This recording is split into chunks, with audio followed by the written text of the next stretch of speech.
Oh man, that was a good episode of X-Men, guys. Yeah, right? we finally finished it. Yeah, all right. Let's. How do you guys feel about it? Oh, shit. What's going on? Oh shit, guys! I wasn't recording.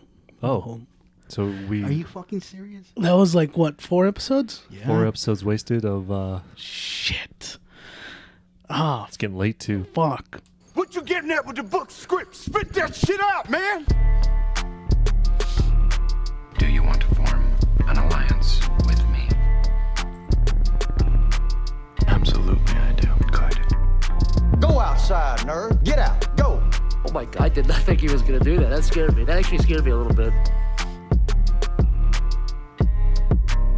It's called Two Brothers. Two Brothers. It's just called Two Brothers. And Friend? Are you serious? You didn't record none of that? no, but it's fine. Everything is fine. This is gonna be salvaged because we got Eric. We got Eric on here, and we've been meaning to do this particular episode for a minute now, right? So you guys know what I'm talking about, right? Like the TMNT retrospective. Oh shit! Might as well. Well, Right, we have Eric here. Thanks for joining us again, Eric. Thank you really for having appreciate me. it. Thank you. And thank you guys for listening to another episode of Two Brothers and Friends. Please follow us on our socials. It's called Two Brothers on Instagram, on TikTok. I keep getting. Is it 2 brothers or 2 bros? It's called Two Bros. Sorry, what God did damn I it. just say? You said What did I two say? brothers. It's called Two Bros. Okay. That's follow us on there. Like, Now and I can subscribe. finally find it. Yeah, when I thanks, look it up. Howard. You know. Because I've been. Yes. Review our episodes on Spotify, wherever you get your podcasts from.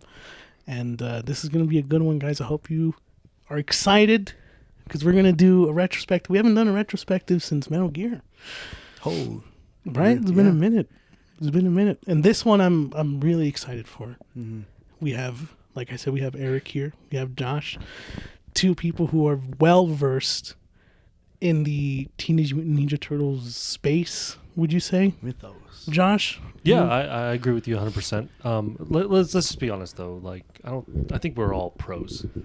Ninja Turtles has been around so long. There's so many aspects of it, so many interpretations. If you know and understand and have read, let's say, I don't know, 10% of it, you have a pretty strong idea of the Ninja Turtles. Do you guys agree? Do you guys disagree? I agree. I agree. with I that. agree. I So feel we're like all pros. Why are you Edgar. shaking your head? Except Why Edgar. You don't know what the fuck is going on. You're still on the X-Men shit. Yeah, I'm still man. in the action shit. Another 4 hours, guys. Waste of time. No, this is going to be an insightful episode for those who are not well versed in the Turtles history, because I think there's a lot of noteworthy moments with the history of the Turtles. Mm-hmm. And I think, Josh, you know a lot more about this kind of stuff than we do, and I think that's what makes this exciting, is that you're able to bring a perspective that I think fans are going to be intrigued to listen to, as well as Eric as well. I mean, where have you gotten your whole start with the Turtles? Let's start with you, Eric. Well, I have a very fond memory of, I think it was probably right around my 4th or 5th birthday. I had opened some gifts, and I remember seeing like the VHS tape of the original Family Home Entertainment, the 87 cartoon, and then along with that I also had the action figures were gifted to me as well, and it was all 4 Turtles. It was Splinter, but they'd already been opened, I remembered. Somebody had opened them, they put them together with all the accessories that they had back then, and it was just like this insane rush of excitement. And I remember the colors and just having the first time I think I ever remember having an action figure that had like you could like take the weapon off the hands and kind of move the arms around. It felt like this revolutionary thing to me. And then I remember putting in the tape, the intro song, so it was all kind of together, all encompassing in one moment, and it was like a memory that I remember like very well. And that's how it got started for me. Was the action figures, taking him out of a shoebox. They were in a shoebox. I have photos of this still. So taking him out of the shoebox with the tape, I think there was a couple other VHS tapes as well, but I just remember seeing that first one with the shredder, and I always remember, I think it was Raphael's bandana was like covering Leonardo's face, and so it looked all weird on the cover to me. I don't know. What was this, the animated series? Yes, this was the 1987 Family Home Entertainment. Basically, what started this was where it reached the reach of the brand became like massive across the country or across the world, really. So I remember that very well.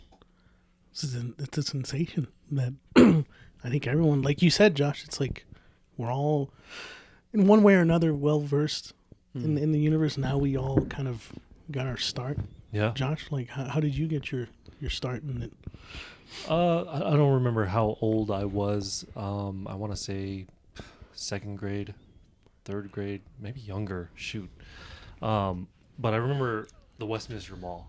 I remember the old Westminster Mall. Yeah, I remember that. Movie theater that was in there. You know, we constantly would go to the mall, do some shopping, walk by the movie theater, and I always saw that vintage 1990, 1990 poster when the turtles are all like sticking out of the sewer, right? Yeah. You know, and I always loved that poster, seeing that as a child, and then finally we picked up the movie, we bought it, you know, and we got the movie. Of course, we had to get pizza as well. Of course, you know, and watching it for the first time, man, that's how I was introduced to Ninja Turtles for the first time. Was constantly seeing it, you know, that poster, you know, finally seeing it when it was out on VHS, because I never was in a movie theater, of course, I was too young, and then having a slice of pizza while enjoying the movie for the first time. Damn, that does sound like a core memory unlock. Right? it is actually. With the came to turtles, me here in a matter of seconds just thinking about this. Shit. What about you, Eric? I'm kind of interested how you got introduced to the turtle. How did, you know? I want to say it's a mix of all, if that makes sense. Like maybe 4 or 5 years old. I know I had a couple of Ninja Turtles action figures. And growing up playing on the Sega Genesis was that fighting one. I don't know what it's called. Tournament Fighters. Turtles. Teenage Mutant Ninja Turtles Tournament Fighters. That was the one that grew up on. And at the same time, I grew up watching the 1991 too. I remember the VHS tape too. Yeah. And it was a white tag. And it's in Teenage Mutant Ninja Turtles, right? It's like, fuck. Now that I look back, I was like too young to watch that shit. Like the 1990, because it was kind of dark, you know? Yes. Yeah. So it was like a little mixture of all that, you know? So when I saw it, it's the toys that I got, you know? I put 2 to 2, it's like, oh, that's cool, you know? And, I would quote fucking little things here and there from the movie. I guess that's the love, or that's when I started liking, or not liking, that's when you want to eat like the turtles too, you know? Fucking eating pizzas and shit. The bandanas. The bandanas. The bandanas and stuff, yeah. I remember I would also act out some scenes out of the movie too as a kid. I would too. I mean, yeah, so you had to, yeah, right. So it was a little mixture of all that. I think same with me too. I think the video games, the tournament fighters, also the side scroller one. Which one's that called? It's like was it just called Teenage Mutant Ninja Turtles? Which one? Oh, Turtles in Time, I think it's called. Was it for Sega or was it? I think it was for Sega. So that one was not Turtles in Times. Oh man, was it a beat 'em up too? It was a beat 'em up. I remember you and I played it. What is that one called? I don't remember what it was called. There was a lot of fucking. But I remember playing that in Tournament Fighters. The Manhattan. That's the one. That's the one. Yeah. I can't remember. It's Manhattan something. That's the one Manhattan I remember. Mayhem Project or something. Yeah. That's the one where you walked around the city and then you went down into the sewer, right? No, that was for regular Nintendo. That was regular Nintendo. That was like up view. This is like Turtles in Time when it was like a beat up. So yeah, it that was one like one of those like Streets of Rage kind of like Yep. Weirdly enough, Secret of Ooze is how I got my introduction to like the live action films, and I thought that was when I was young. I thought that was the first movie, and I thought the first one was the second one, and I was like, why is it so fucking dark? The first one was so lighthearted, and like, so I had it confused for the longest time until you told me like like that one is the second one, and this one's the first one. Like, oh, okay, that makes a lot more sense. But the Secret of Ooze is where I like started to gravitate towards the characters and like, oh, these guys are fucking cool. This is like awesome, man. And now look, watching it, well, I know we'll get into it, but yeah, it's just like, goddamn, like how far we've come. You know, from all the media of the Turtles and stuff. So that's how I got my introduction to the Turtles. You know, so how are we gonna do this? Because this is there's a lot to talk about with the Turtles. So, Josh, I know that you're a lot more well versed, as well as Eric. So how are we gonna go about just talking about this huge IP? So, great question. I think, man, it's a subject for all generations, and I think what's fair is to kind of bring up all eras of Ninja Turtles, from start to way back into from 1984 to present. You know, and there were some roller coaster rides, some bumps, some highs, and some lows, and I think a lot of us will remember this. You know, obviously, I don't think we're going to talk about everything, but I think we got to talk about each era. Okay, in my opinion, you know, being that it's for all generations. Is that fair? That's fair with me. You know, it's just a lot to talk about with the Turtles. So let's get started. Josh, you go ahead. You kind of lead us into this world of the Turtles. Okay. Well, quick question. I got to ask, because I'm nosy. I'm curious. What is your guys' favorite aspect of TMNT?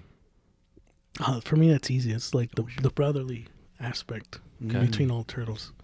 Because I like to think that us as brothers, you know, with Sergio, Ralph, and all them, like we kind of have a little bit of the Turtles in each of us. And I think that kind of is what I gravitated towards.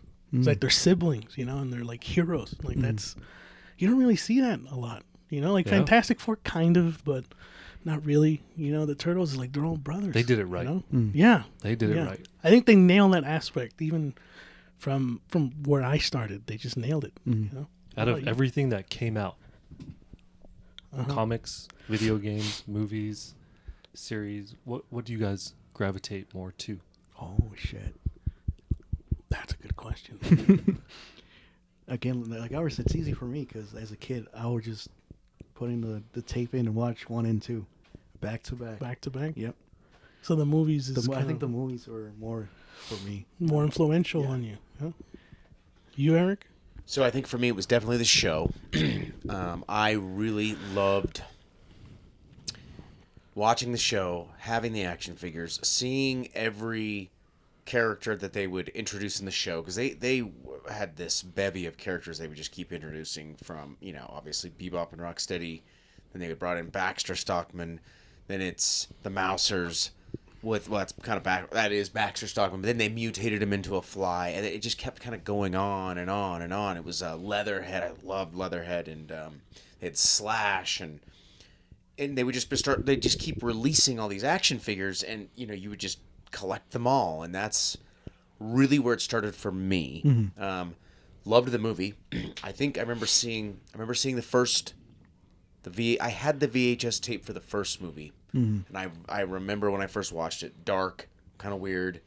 I used to get terrified with the scene on the roof with Raphael being ganged up on. Oh yeah. Anyway, for me it was the action figures and the show, and having it all. It just felt like all one. Like I could relive the show with the action figures. That's how it was for me. It was like this continuous story you could just create in your own mind, you know. Josh? For me, do you guys remember Saturday morning cartoons? Briefly, a little bit. I don't think so. As much as you I think Eric can remember, like when we were young, Saturday morning cartoons. You woke up 7 a.m, and they would cartoons from 7 a.m. till 12 o'clock. It's a lot of fucking cartoons. A lot of cartoons, and the highlight of my Saturday morning cartoon was actually the original Teenage Mutant Ninja Turtle cartoons, you know, and there was a lot of things to watch. Eventually, they started bringing in like Batman the Animated Series and some of this other stuff too, which is interesting. They took that away because it got too dark and they made it prime time. But anyways, but Ninja Turtle was like, if I woke up at 7 a.m, I made sure I watched the original TMNT. I wasn't so much into the action figures, but I was more so into the. Just as an aside, I just want to know, what was your like? Did you have a ritual when you woke up and you knew the turtles were on? You're like, I gotta get my cereal. No, man. My snack. Or you I was glued to the TV. I was in my onesie. I'd wake up immediately. I'd run to the living room and I'd turn that TV on. And I'd just sit there. Could not be bothered for the next. I literally just sitting, like my sister would wake up next to me, my younger sister, and we would just sit there, legs crossed, and just watch. Yeah. Yeah, man. That's something special, dude. With the turtles. So that's the aspect that kind of was the show. Oh, absolutely. Was the show itself. The movie, obviously, that I talked about earlier, came first for me. But then, you know, after you fall in love with that movie, you find out there's a series, you know, then every Saturday, that was my goal every morning, you know. So it's interesting that you like that. That's how you get your first taste of the turtles. It's like from one of those things, like the game, the toys, or whatever, and everything just felt like yin and yang. Like they all went together. Like if you watch the TV shows, here's the toys. You know, you watch the video games, here's the movies. There's always a way to like get into the whole like the universe. You know? Absolutely. And I feel like that's what made it. I know like we've got a lot to cover, but that's what made it special versus like something like Marvel. They just had the comic books. You know, they had some shows, but you can tell the quality was vastly different from each thing. And the Turtles is like they all felt connected. Like they were all just like, here's the toy that I feel like I just pulled it out of the fucking TV. Or here's the game I get to play as Donatello or Raphael. Like, goddamn, man. Like, that they did it right across the board. Yeah. That is. I appreciate you saying that. You know, when we compare this to like Marvel comics and, you know, DC, Ninja Turtle, they were part of comics. They did a movie. They had the series. They had the toys, and they threw it all at you. Yeah. And you fell in love with all that because they did it right. Yeah. Well, I agree a little bit. I think where I might push back a little bit is I don't think the brand would have survived on just a comic book versus Marvel, which had just generations of. That's true. It is a juggernaut. They already had generations of superheroes and just stories, and they had already kind of earned their keep. Where I think Turtles, it was almost like the ride for them was like kind of here, and then it just went boom right to here. But it was because they dove into what you're talking about. But yeah, I mean, maybe that's why it worked. That might be why it worked, because it didn't really have enough time to build into only like this 20 years of this comic, and then we finally get a movie, and then we finally see some action figures and video games. It was like instant success. Almost. Well, I think that's what makes it so unique, right? Is that like it had this huge instant like rise, and it all worked. You know, like it felt like it probably shouldn't have, but it did. Like it gave you all these things to kind of play with. You know, and that's. It was also in an era too. To Josh's point, like if you think about a lot of like animated series back in those days, there wasn't like one that reached a large audience that you could consider like that wasn't like a dark. I think it was very inviting. Like you said, it was just inviting. Like there was so many different story arcs with the video games, and then the movie, and then the show, and then like there was just so many things that you, like you said, you could do. I think it was just more inviting because I can't even think of like the Batman animated series was very good. I don't want to go down the Batman trail, but it definitely had its own tone. And you couldn't escape it. It just kind of was what it was. There was no other, you know, even like you couldn't really escape that. It was just like with Turtles, at least you had the movie, which was very different. Like, cause I didn't discover it through the movie. It was strictly through the show, action figures, then the movies. Or for you, it was like the movies, but you never really got into the action figures. Did like the show. So the doors were definitely like you had so many different doors you could walk in. Whereas like an animated series, Batman, phenomenal show by the way, but it was just like one thing. Truth. You know. Before we go any further, let's actually dive in, and break down these different eras of Ninja Turtles. So, dude, I'm interested. Let's. So I broke this down into 5 eras. I'll start with the first era, okay, and I like to call this the rise of the TMNT. Okay. Okay. All right. And the first thing I want to break down is the 1984 comic book series, where it all right? started. Absolutely. Have you guys read? No. In preparation of this, I watched videos about, and then now that I'm thinking about it, it's been a minute, but I've not personally like read the comic book. I know you two have, right? We have. I have read the original 7 issues that they wrote that were in black and white. Would you say it was a kind of a hard read? It was a hard read. It didn't. Very hard. I hate saying this because I feel like I'm tainting it a little bit, but it didn't age well. Is it fair for me to say it didn't age well. I agree. It wasn't terrible. So let me kind of break down the story and why, and it's so interesting because the first issue. Keep in mind, guys, this is the first issue, and it's black and white. Okay, Turtles didn't have colored bandanas, right? They just were known by their names, their weapons. They were raised by a rat, Master Splinter. Okay, and when they reached the age of 14, 15, correct, 15. they were to kill Splinter's. Damn, that young. Like arch nemesis. His nemesis, Oroko Saki. No, Oroko Nagi. Oh yeah, the that's right. Thank you for that. And right off the bat, it's like, go out, find this guy, kill him. And they go to the roof and they just call him out. And they're like, fight us. What the fuck? I think actually Oroko Nagi was a family member of Saki. And somehow, I thought maybe Nagi was dead already. So they were going to go after Saki. Like you said, this was a messy story. It was extremely messy. It was very messy. Like it was kind of like, wait a minute, the rivalry was with a different family member, but like Josh said, all of a sudden they're like calling Saki on the roof, and I don't think he was even called the Shredder. What? Okay. Was he? I think he was. Maybe. Oh, okay. Yeah, maybe they did call him like the Shredder. But it was very subtle. It was not like this was a very subtle. Yeah. You know. And obviously, he shows up. They fight him. It's brutal, and then they kill him. Kill him. Dead. End of the. That is the first issue of the original Ninja Turtles. What are your thoughts, Edgar? That's the fucking first. That's the first issue. I thought it was like issue 7. There's no build up. There is no like. No. What? That's how it is. They don't introduce Casey Jones. They don't introduce Baxter Stockman, April O'Neil. It's just the Turtles, Splinter. Wow. I mean, it's a quick history of where he came from.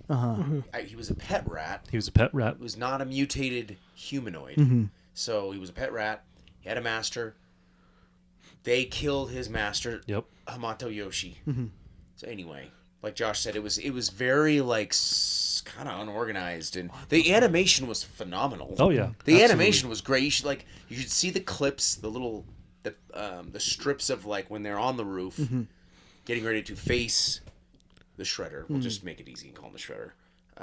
It was phenomenal. Artwork was great, but the story was like, what are we doing? What's going on here? Exactly. But this is also like 20 years, 30 years later, we're reading this and we're like, what the fuck is going on? Yeah, and you have to this is news to me now, so it's like that's what the first issue was. They straight up just kill him, and that is it. And later on they bring in April O'Neil. I think it's issue 2. Issue 2 is where they introduce April O'Neil and they introduce she's Baxter not a reporter. Stockman. Yeah, she actually is. She works in his laboratory as an assistant or whatever. He's a scientist, so she's a scientist as well. Is it fair to say that she wasn't even like? She's very ethnic. Yeah, she was very ethnic. A lot of curves. April. April. She was not a Caucasian redhead at all. Yeah. She was that I do remember that hearing about that when I was doing my research. It is to point out to Josh's point, there was a lot of things different in their original writing. Baxter Stockman was not a geeky white guy. He was African American. He was African American. Yep. I'm sorry. I'm trying to figure out the correct You're political good. correctness, but there's nothing wrong with that. I'm just saying there was a lot of things that were different. It was actually theorized that April was also African American. Yeah. Because they were working together at this lab. Yeah. Interesting. Hold on. It's like it's in my head right now. But I think they only had one issue, right? Like that's what they had in mind. That's why they killed off. I think that is correct. I think he's right about that. And then once it blew they up, released it right? and it got popular, it was like, okay, then we gotta do a reprint. We gotta start working on issue 2. So it makes sense in retrospect, looking at the story and how it felt like they were just building, like as they were going. Like it didn't really feel like they had something like. It was almost like planned, a pilot. right? Yeah. It was a very pilot. You guys also keep in mind the story of them creating this was out of fun. They met each other. They both enjoyed drawing, doing comic books. Eastman comic and books. Peter Laird and Kevin Eastman. Yeah. And they made these jokes about Teenage Mutant Ninja Turtles, and they weren't drawn seriously and things like that. I got you, John. Please. I think the idea was that I think they were into Daredevil. Yes. And that's how they got the idea, right? Mm-hmm. And they wanted to make a fun out of it. Like a creature, no, not a creature, like a pet. It was like a animal. Parody, sort of. Yeah, like, parody. Yeah. And they were deciding what to pick. I said that I think they had like a rabbit and stuff like that, right? And they're just saying what's more ridiculous to be a superhero. It was like a fucking turtle. Yeah. So that's how they got the idea. So like it came out of fun, basically, Yeah. right? So yeah. And that's a good call out too, because the foot ninja is like the hand from Daredevil. Yeah, it's the opposite of what's the blind trainer name? Stick. Stick. And then you have Master Splinter. Yep. So a lot of like references to And the cool thing about it is that they didn't have money to print, right? Or they didn't have a lot of material to do that too. What they would do is do the first page, right? That's the first panel. And they would do it on the back of the page. That'll be the second panel.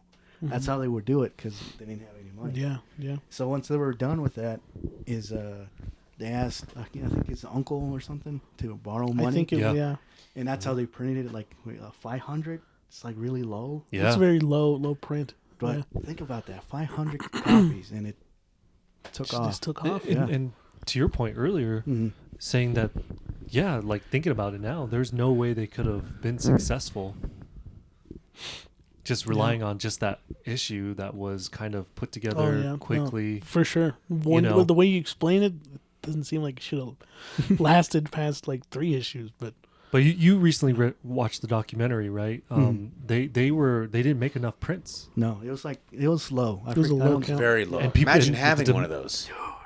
And the demand was so high, they had to keep making it. You know, so it just blew up. And this is where I would say when they officially blew up in 1987, the first cartoon series was released that we all know and love to this day. Have you guys? I think you two more than us for sure. You guys never watched the original? As we kind of watch it on your guys' TV with ads, by the way. Clips of it. I would watch clips of it, or it would pop out on my phone. Or I remember like seeing it, but I don't think I like actively like watched it like you guys did. Is it a hard watch? I don't think so. I think we just grew up in a different time. Like we grew up watching the animated Spider-Man. The animated like Spider-Man. That was us. Okay. Yeah, I honestly, weirdly enough, I didn't really watch any superhero shows other than maybe like Batman, the animated series. You called out Spider-Man, a little bit of X-Men, but I was mostly into like all the just like cartoon shit from Nickelodeon or Cartoon Network. Like this was never like on my radar because again, like how I got into it was like through the video games and the live action. Yeah. So I gotta ask Eric, how do you feel about that series to this day? The cartoon, right? The cartoon, the 1980s. Listen, it is. I feel that's where it all started for me. Sure. Looking back, it when you watch the 87 series, when you get past like that third season, it really should have just ended. Yeah. I mean, it didn't carry on like the story. There was no story. It was just the same thing every episode. It kind of became the same thing. Like every episode, we're gonna figure out a way to take down the Shredder. And they had to save April. Yep, save April. Nothing April. more, nothing less. Bebop and Rocksteady went from being like kind of intimidating villains in those first two seasons, like a little bit more like attitude. They had like a little bit of like, I don't know, they had a little bit of fire to them and a little bit of, I don't know, there was an edge. They had an edge, and then they just lost it. They became kind of a joke, and the voice acting changed for them. Just everything about them just became redundant. Yeah. They just existed. Yeah. So I appreciate that, and I hate saying this too because it played a big part in my Saturday morning cartoons. But I got to an age still young where I remember I was like watching this and I was like, this is dumb. It just kept going. It just kept going. And wow. And it was very, it was too kiddie. It was too immature. It wasn't going anywhere. It got brighter. Like I remember watch season 1. I think in 2, it's a very dark tone, and then you start to get later, and it becomes this bright thing that Josh is talking about. Kitty. Did this coincide with the toys, or when did the toys start to? Ooh, that's a great question. They came out a year later, actually. So show then toys. Yep. Okay. So the show released in 1987, and then the toys were released in 1988. Now, from my understanding too, is a lot of these toys were in production before the show came out, so that's why they actually look a lot different. From my understanding, they're more comic book oriented. But are you talking about how the sculpts of the action figures? Yes. Correct. So because it took a while for them to produce these action figures, and then they didn't know it. I think they originally wanted to release the action figures first, right? And then the cartoon was going to come out, but then there was some delays or something like that. So the show came out first, and then the toys were out later, and then that's why the toys are actually a lot different. They're more comic book accurate by design, and they're very unique too, and they're very mature, I think, for being kids' toys at that time. And the nice thing about them too is every turtle has a specific shade of green. Very specific shade of green. To identify who is who. So like Donatello was a darker... He was like almost like a brown. Like a brown, yeah. Yeah, I got the pop right there. Yeah. He's like a brown. That's more of an olive probably now. But yeah, the original figure looked like a brown turtle. Michelangelo was a bright green. And then Raphael was more... No, Michelangelo was a darker, like a more of a forest green. Yeah, explain it. I didn't mean to jump in there. No, I want you to. Yeah, please. so Raphael was a bright green. Leonardo was more like neutral? Neutral green. Yeah. Michelangelo was a dark green. Because his orange popped on that deco. I was like, whoa. But yeah, they had very, very specific coloring, which is actually stuck around, I think. Yeah. Which we can kind of get into that as we go. But what Josh is talking about, those shades of the coloring has stuck with them till this day. Absolutely. That I've noticed. And I'll bring it up here several other times too when we talk about some of their other things. But like Shredder was also a very unique He looked toy. exactly like the Shredder from the comic book. He had like no top on. Yeah, that's right. Yeah, he had no shirt on. He had a six-pack, like ripped. How he looked in the comic. Exactly. So this is the first line of toys that came out. Exactly. Okay. Josh made a good point. It's important to point out, if you look at the original Playmates line that he's talking about that came out in 1988, it is the cardboard art, the figures, the sculpts, it's all actually based on the comic. Yep. Not the show. So if you look at a lot of the characters from the show that they introduced, rather they're the turtles, rather they're the what are the frogs? The frog characters. It doesn't even like Bebop and Rocksteady, the Rat King. They don't even look anything like the characters from the show. Like they do, but they don't. Yeah. You know what I mean? Like they do, but they don't. Yeah.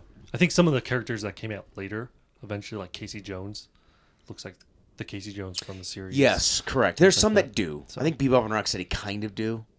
But yeah, you're right. The Shredder was like the weirdest. Yeah, and he doesn't even stand at all. No. It was like terrible. He's like all hunched forward. Oh my god! And then you can't even put him on his two legs. Like, yeah, he was. Yeah, one of his the arms most was hated. One of his arms was like in, and the other one was out, and like his legs were bent, and you couldn't articulate it. Like it was a very strange character. I think he was supposed to be in like a fighting stance. Right. Right. So, so question: did you guys ever indulge in Ninja Turtle toys back in the day? Like we said, like Edgar mentioned, we had like some toys of the Turtles. I don't remember too many of them, but I think that's probably why I like Donatello's, because that one we had Donatello, didn't we? And that was like the one that like I would play with a lot, you know. But I don't think it's to the extent that like you guys had with the toys. But we had a few. Well, this guy actually is more crazy about the toys than myself. I actually just recently started getting into the toys. But what's so unique about Ninja Turtles is they have so many variations of them. So many. Like Transformer Ninja Turtles. They were dressed up as athletes. Yeah, the Universal Monsters. Universal Monsters. Cool. Yeah. What is your favorite toy line? Well, honestly, it's probably not the Playmates line. I do love the Playmates line. Don't get me wrong; but they're very hard to come by. Finding them in good condition, the price, it's steep. Because I love the cardboard art, so I'm kind of picky about how the cardboard art works. So I do have the original 4 and April O'Neil, and I think I have a Splinter. Nice. Wow. My favorite is the NECA line. Now NECA does many different. They got their hand in so many different of the. So they have the 87 series, the Ronin series. They have now the Archie series. They have. Dang. They've done the 90s. They've done the 90s movie toy line. They've done the Secret of the Ooze toy line. I mean, so they're doing almost one of every single story arc that they've ever made. My favorite is this one. In the SpongeBob. It's actually funny. I was like, "What's SpongeBob?" What we're talking about, I'm going to stay on the 87 because, they are it's the first time ever, and I've explained this to Josh a lot. It's the first time ever where someone has actually made the action figures that reflect exactly what you see in the 87 show, exactly to the T. Like the characters in this show. Are exactly as they look as the figures. So it's the first time ever. So I'm getting all these. I send him pictures all the time. I get all these action figures. I'm like, check this out. Look at Slash. It's like the actual Slash from the show, because there was a Slash that Playmates made way back in the day that I think reflected the Turtles in Time version of him. Am I right about that? But it never said that the action figure came from the game. It was just the way he looked. I don't know why they never specified that. So you actually got the original Slash, although I do like the Turtles in Time Slash better, the way that one looks. And I think that's actually the best one. But I love that they came out with the one that was in the show. He was Goofy. Right. That Rat King right there, that's actually the Rat King. He looks exactly like that now. Like, the way he looks in this show is exactly the way he looks with those action figures. So, anyway, that's probably my favorite, although I do love the Mirage line as well. That's the other one I was thinking of. So they do the Mirage line, which is phenomenal. So it was the first time they ever made the versions of them with the red masks. I have those. Because, like, to Josh's point, they were black and white in the beginning. Then when they transitioned to color, they made them... They all had red. They were not. That was all. That was their. Yeah, they were red. Okay. The first version of them in color, which was in the comics, they were all wearing red when they transitioned to that. That was before the show. Before the show. So Absolutely. So that's the my show favorite. actually identified them in color. Correct. That's where. But that was for the action figures, I think, in the show. So the way that they were distinguished was by what, like their weapons, or how were they distinguished when they had the red bandanas? Was it just by weapons, like Josh said? Weapons. It was just their weapons. By name. They had like similar personalities too. Like you could not distinguish. Yeah, to like, Josh's point, you couldn't really distinguish in the original. Michelangelo was not a party dude. No, he was animal. not a now, party Raphael dude. was party dude. Raphael didn't. He was the only one that had the bad attitude. I think he was a little bit of a hothead, but it wasn't like the way they portray it now. No. In like more he's the recent. only one. Right, he's the only one. Yep. And I think Donatello was always known as like the guy that the nerdy, the one. tech, but he just wasn't nerdy. He just was techie. So, Then Leo. Leo was the leader, but it was different. Like if you guys read them, you'll understand what we're trying to explain here. Like they weren't that defined, and I think that's why they went with the coloring. That was part of it, I'm sure.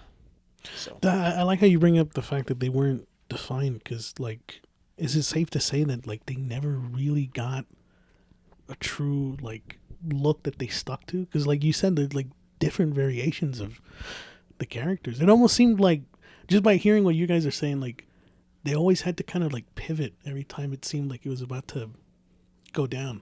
Like the show, like you were saying, like it started becoming repetitive. Like, all right, well, we gotta switch it up. We gotta keep this momentum going, or otherwise it's just gonna all like just crash. That's down. interesting that you bring that up. I would say that the big bulk of the success of the Ninja Turtles is one thing.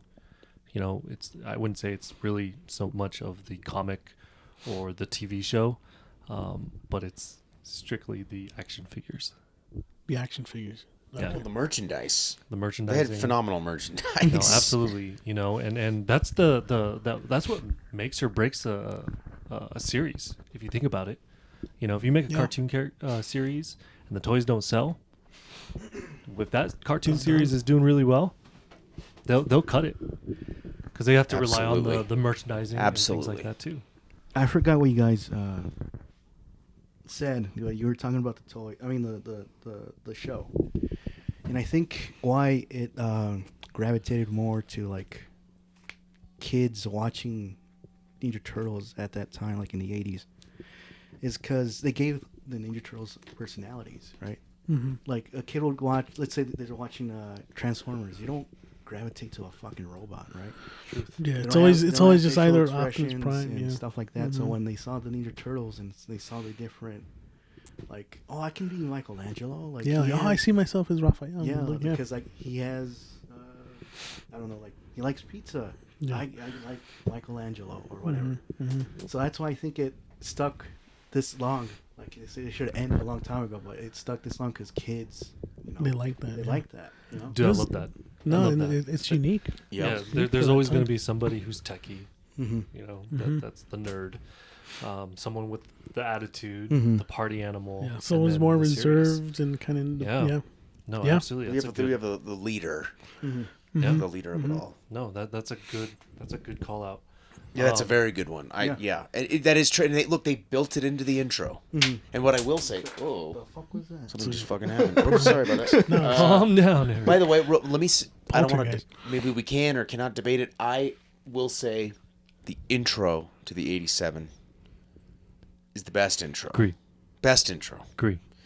They built in what you're talking about. They built the person. They built it for you in the intro. So before you even watch the show, you already know who's who right away, right off the rip. Mm-hmm. And that's what you said. You're going to identify just by watching the intro. If you've never watched Turtles, you're going to probably identify with one of them right away in the intro. That's such a good point. The theme song really kind of like, it's stuck in your head. You know who's who by that theme song. Yep. Yeah, that's it's like it flows the way it rhymes, and you're like, that's me. Yeah. You know? You don't get that with like, I mean, dude, I love the X-Men like intro, the music, but or whatever, but it's not nearly as like iconic as the That might be the best intro ever. Yeah. For like a kids adult show. I'm serious. So no, I agree. That's a good point. That's actually a really good point. I agree. All right. So next on the list, got a couple more in this era. Mm-hmm. I think that this is going to be all of our personal favorite. Okay. 1990 Teenage Mutant Ninja Turtles. Live action. Right? The live action, baby. Damn. So, Alberto, Edgar, what are your guys' thoughts on this? I mean, it's a classic, man. I think for me personally, it still holds up. You know, I can still watch it and enjoy it. Even knowing the fact that like the suits, you can tell that like there's people in there and all that kind of stuff. But like it just all works so well, man. Like everything works about that film, and it's like perfect fucking pacing. You sit there and you watch it, and it's like, how long is it? Like an hour and 20? It's not even that long. It's like not even that long. It feels like 60 minutes. Not in a bad way. Just everything flows so well. Mm-hmm. What about you? What do you think? Fuck. You probably said it already. You know, it's one of my favorite like comic books, movies of all time. Question, real quick. I don't mean to cut you off. Where do you rank it? I don't know, Josh. To be honest, For me, it's in my 10s. I think it's in your 10? I don't know where, but it's in my 10s. I think. We were just watching it the other day, and it's like, even that intro to that movie too. Fucking good, man. It's really good. The music, the fucking music is so good, dude. I think that's a defining period for the Turtles, is that live action movie. You know, that I think that's where people really start to see themselves in the Turtles when they're watching the live action. But like with you, Josh, watching that, having seen the cartoons and then just seeing this live action film that took it kind of in a, like, it's a dark kind of film, right? It has some dark. It's very mature, tones, right? Yeah, mature, very dark. Like Eric said earlier, there's some, like, you know, for a kid to watch it, like there's some scenes that are like little nerve wracking, a little scary. I agree with to Eric. That gave me not scared me, but I was like, oh shit, because the house is burning. It kind of just took you by surprise. And even the song to that scene is I agree. Intense, right? I agree. Like, oh god, Well, you're not used to seeing the Turtles lose. That too. So it was like the first time you're like, whoa. What about the last scene with Shredder, when they get their asses whipped, and then Shredder is in the position when he's about to kill Leonardo as well? Was it Leo or no? It was Ralph. Or it was Raphael. Was it Raphael? It was Raphael. Because he was the first one to go like. Because he was the hothead and he wanted to go right on in. Yeah. So, like, one of your heroes is about to get killed, and then luckily Splinter gets up there. Talk about a Thanos, dude. That was like the first fucking Thanos was Shredder, man. He beat the shit out of those turtles. Yeah, and you got to keep in mind, this was like the first issue. It was an indie movie. Yeah, it was low budget. Mm-hmm. Nobody wanted to actually make this movie. They went to studio after studio, and they were like, "No, we're not gonna make this movie." And finally, it was made. Well, it was an indie movie, was it not? Or yeah, I would I would consider it. Yeah. Very low budget. You know, it's in the same lines as, like, you know, when we talk about movies. It was like New Line Cinema. Yeah, or was that the second one? No, it was the both. second one. Both. It wasn't both. No. The first one is I think it's THC. THC. Oh, I think he's right. Yeah. That does sound familiar. Okay. That movie let me down. Which one? The 1990. Whoa. Yeah. Controversy. Yeah, we'll be right back. Cut it, Alberto. Why did it let you down? It let me down. As now or as when you heard? Back then. Okay. So you remember, this movie was the movie had nothing to do with the show. Mm-hmm. Zero. Yeah. This was all about the comic book.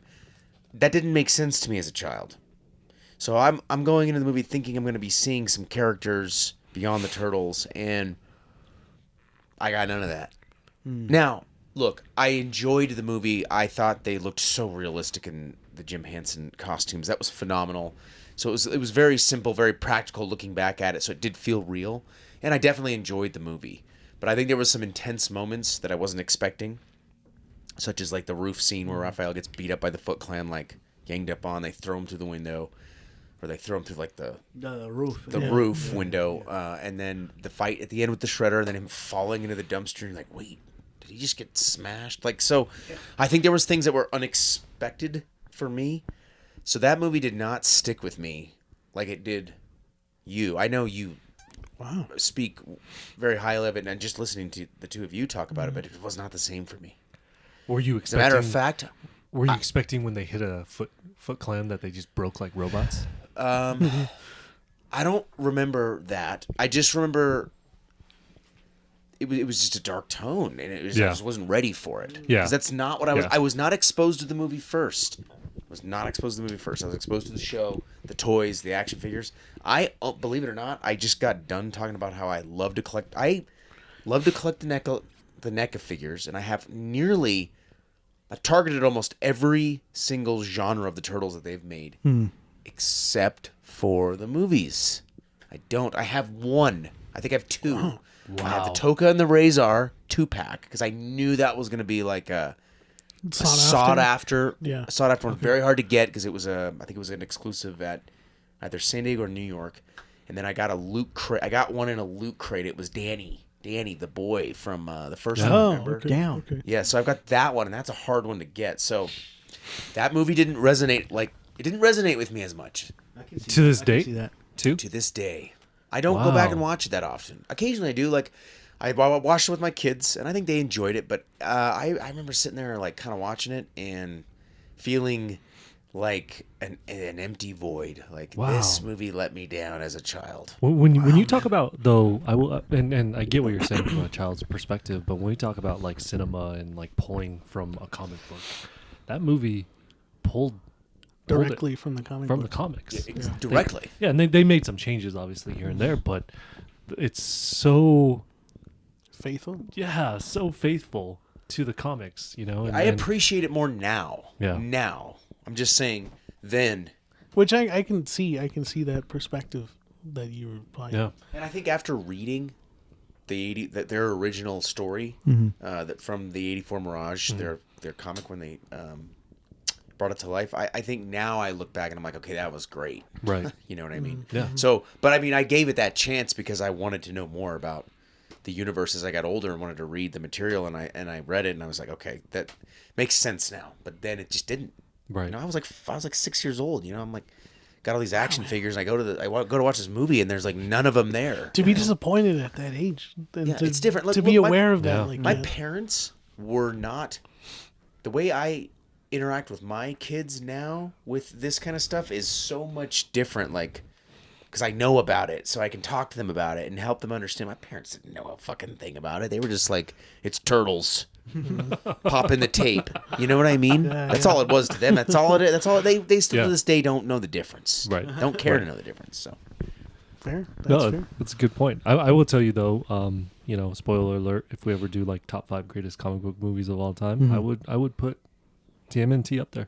In your 5 or Top 5. yeah, Top 5. For when it came out, what it did. I can't like disagree with that. That's fine. Yeah, it is just so well done. You know, it is pulled from the comic book. You know, I think just the fact that you can still watch it, knowing that there's people in these fucking suits, and you just like you appreciate that more Yeah, versus you- the CGIs. That's why we love movies. We talk about The Thing all the time. yeah, Right. the practical effects. versus the CGI. It Yeah. just See, I can see where Eric's coming from. Right? Like the intro to the movie is fucking dark, right? She's coming out of work. They're robbing the van. They throw fucking they throw his sigh at the light, lamp. Yeah. You hear Street that light. going on and stuff like that, and they go on. Then they go to the sewers, and that's dark. yeah. Right. whereas the cartoon, they're always out in the day. Right. They're Right. walking out in the sunlight in the day, and yeah, that's Well, a good not point. necessarily, not in the first season, but It's not the first line. Sorry. yeah, you're good. And just Raphael's just damn, right? Yeah, It's like already setting the tone, right? Yeah. Yeah, and then but then you get scenes where April fucking meets one of the members of the hand and is like, we're here to deliver a message for you, and they just fucking smack the fucking face. Yeah. So you get scenes that She gets contrast smacked in the face. Like that was it. Like you guys had to meet just so you can just fucking slap April O'Neil. Like that's so fucking cheesy, dude. It's but yeah, there's like moments like that. Every good woman needs a good beat. This we're gonna cut out, Josh. You better. What? I can't say that out loud. No, Josh. Please don't tell Inside my wife I said thoughts. this stuff. All right, so I think we can all agree that, you know, except for one individual, that we love the 1990. I Eric, think I'm he not appreciated surprised. the second one more. No. Is that where we're going next? Let's save it. Right now, I want to talk about video games. Oh, yeah, and okay. The reason why I want to talk about video games, even though that they have been around for quite some time, from the 80s, but until like later on until the 90s, 91, 92, this is when Turtles in Time comes out. One of the most popular video games that came out for the Super Nintendo. Dude, I mean, sorry to cut you off, but think about it. That's like the grandfather of like beat 'em ups, right? It is. It had about it, everything. Yeah. You know, you had every Ninja Turtle character in it. You time traveled. You fought Super Shredder. You fought regular Shredder. You fought Krang. There was a scene where you had to take the Foot Clan and throw them at the screen. Oh yeah, This is why I'm telling you. You got to play Shredder's Revenge. You haven't played. I have not, man. So that is what you're explaining is in that fucking game. And that's another thing too, is they're still making these games today. Yeah. It's not the same. What Josh is talking about, though. Have you played it? I have a little bit, but what you're talking about is where it all started. No, absolutely. Phenomenal. And it's still going on to this day. Right, but it's not the same feeling as that old. I will tell you that there is. I don't know. I feel like Shredder's Revenge really nails that. Like I've never played Shredder's Revenge, so for me, you never played the '89 arcade?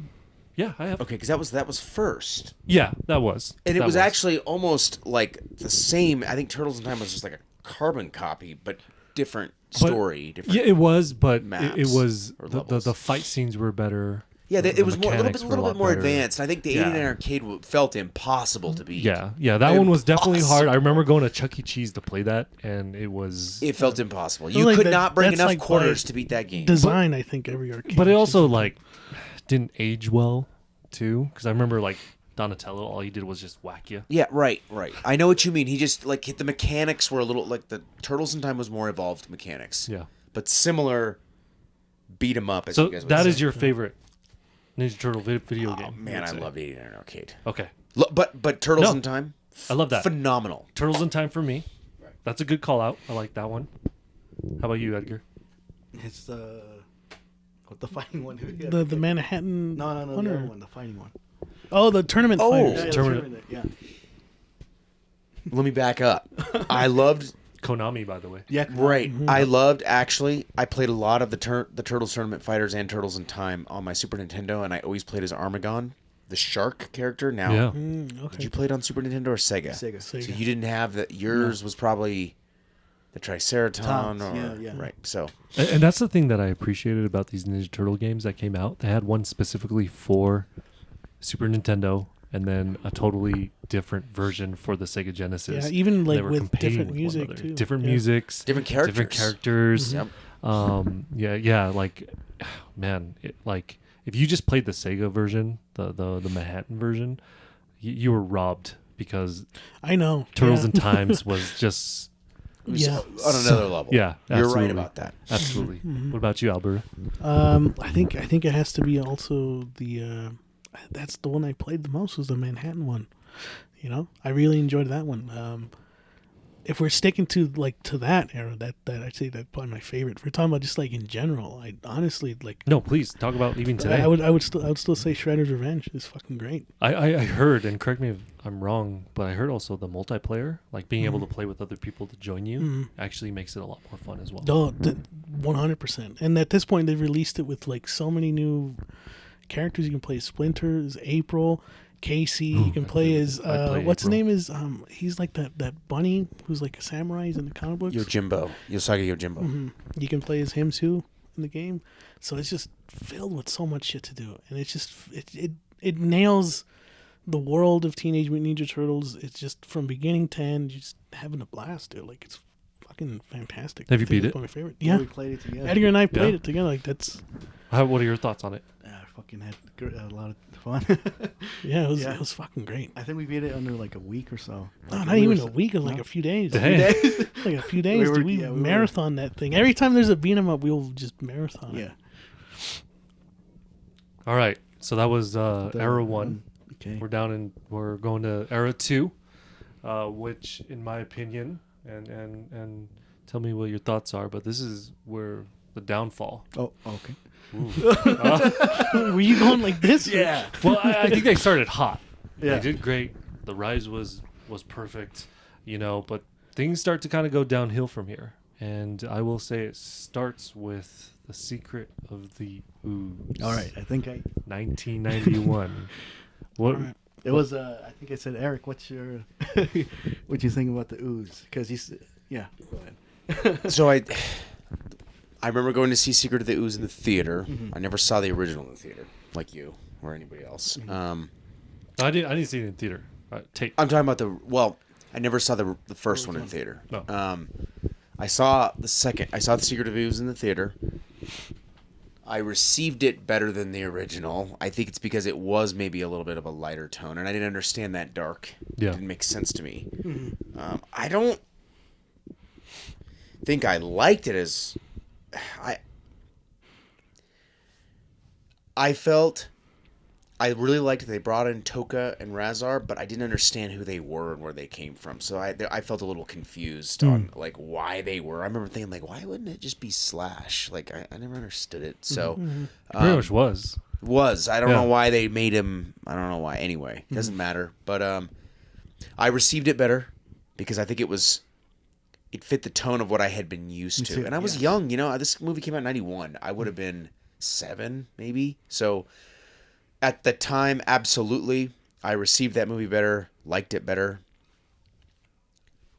Now, fast forward, not so much. I can go back and say that was not well made at all, and it definitely was a part of and the decline for sure. Man, this is the problem with the world that we live in, and I'm going to vent a little bit and tell me if you guys agree with me or not.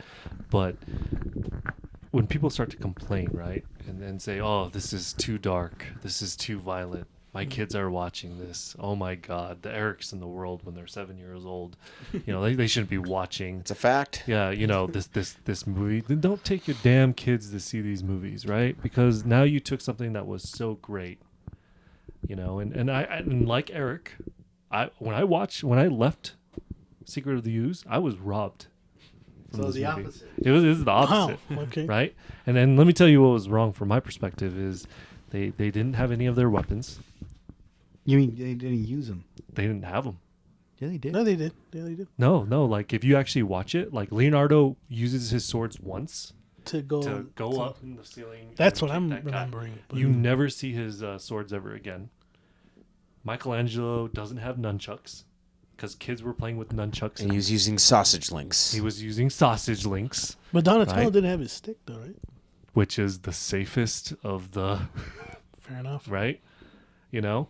It was too light tone. You had a different person playing Shredder. Same voice actor. Different actual person. I don't even know why they brought him back. I was confused by that. I didn't know who Toka and Razar was. Why couldn't they bring in Bebop and Rocksteady? Yep, agreed. You know? And then who was that girl that they were living with? That wasn't April O'Neil. That was a different woman. That's just me nitpicking too much. I'm just kidding. But it was just too light tone. Mm-hmm. Yeah. You know? And I heard that the studio also wanted to rush this because it came out a year later. Mm-hmm. Yeah. Because the first one was so successful, and then taking the risk of making it lighter, you know, and it was a mess, and you can tell it was a mess. Are you saying you can tell now as an adult, or even as when you watched it? Didn't seem right. It seemed like it was in a different universe. It was like watching Batman Returns, and then Batman's Forever. And you're not like Batman Forever is not a sequel to Tim Burton verse, you know? Interesting. That's how it felt to me when I was. That's why they brought back the Shredder. What do you mean? That's why they brought back the Shredder, is because they had to have a reason to make it a sequel. Because you're right, it didn't seem like it fit. Like something was off. Yeah. But they brought back the Shredder, him crawling out of the dumpster, or not the dumpster, out of the landfill. Mm-hmm. Now he's back. Oh, we're back to the original. Fair enough. That's what that's my guess. A lot of the original actors didn't come back. I think Leonardo came back, but like Michelangelo was back. Raphael was different. Donatello was different. April left. Shredder left because they weren't really happy with the direction they were going from then to now. Tatsu came back? Yeah, well, that was Donatello. Wait, what? Tatsu? The pizza guy? No, he was like the bald one? right-hand man Oh, to the he Shredder. came back. Yeah, I was but about he to only say, had- what? he only had, What's like, going on 5 here? lines. It's same actor. Truth. Fair enough. No, but anyways, that's my tangent. I apologize. What are your guys' thoughts on Secret of the Ooze? I had such a wildly different experience from when I watched it. I'm I like think butchering it for you guys. I'm so sorry. that's like Adrian and I talk about it. Like it's like kind of that's our childhood, dude. It's hard for us to hate it. Yeah. Yeah. Is I don't know. You guys are, but like they'll never make me hate Secret of it. That's like one of my favorite. Is it as good as like the first one? Probably probably not, but I enjoyed it a lot. Like that's for me personally. That's where I started. Like, okay, that is who Michelangelo is. That who's Donatello. Like their personalities really stuck out in that one, even if they were corny and cheesy like that. I think that's for me stuck. Fair enough. With me, you know? Fair enough. I didn't pay attention to like the weapons or like them not using it. Right. Yeah. Because as a kid, I was just like, oh, they're just fucking doing funny little gags and shit like that. Like, that's funny. I like it. It hit that part of my brain that just kind of just tickled it. I enjoyed it. Same. But now that you're mentioning it, I was like, God damn, that's right. Michelangelo did use fucking sausage links. He never uses fucking. Yeah. There were like parents that were complaining that their kids were using like whatever for nunchucks. And then like hitting themselves or hitting other people. South Park episode? Like that black guy with the on YouTube doing the fucking thing, he hits himself. That's all those kids back in the day. Right, that's all the kids. Yeah. No, I don't know, it's just stuck in my mind. Like, and the lines are fucking stupid, bro. They're fucking. Yeah. Can you chew on your ladder? I can't even hear from this. Yeah. That shit like that. I don't know. I And just like when that. they was trying to say Raphael's what did they say? It's a little too rap. Yeah, they're all. It's fucking stupid, but like I like it. It's fun. But isn't it fair to say that some of those personalities were pulled from the first movie, but they just made it more? They amplified lighter? it for sure from the first movie. Yeah. Oh, they embodied more of that. Yeah.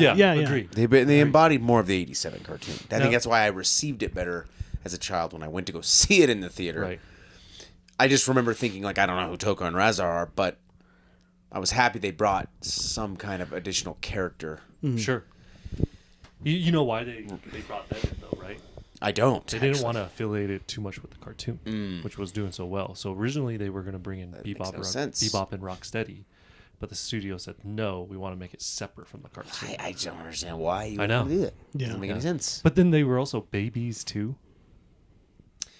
So they weren't as scary as exactly. They were just intimidating. big, dumb. Yeah, they were babies. Yeah. Shudder's like, babies. Yeah. Yeah. And then they knock them out. They give them they fight them by giving them donuts to knock them out.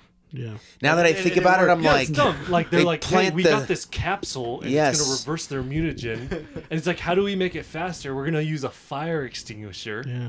And then they bring in Vanilla Ice. Oh yeah. That's what I was gonna say. Like, all right, here's the Vanilla Ice part, guys. Guess what?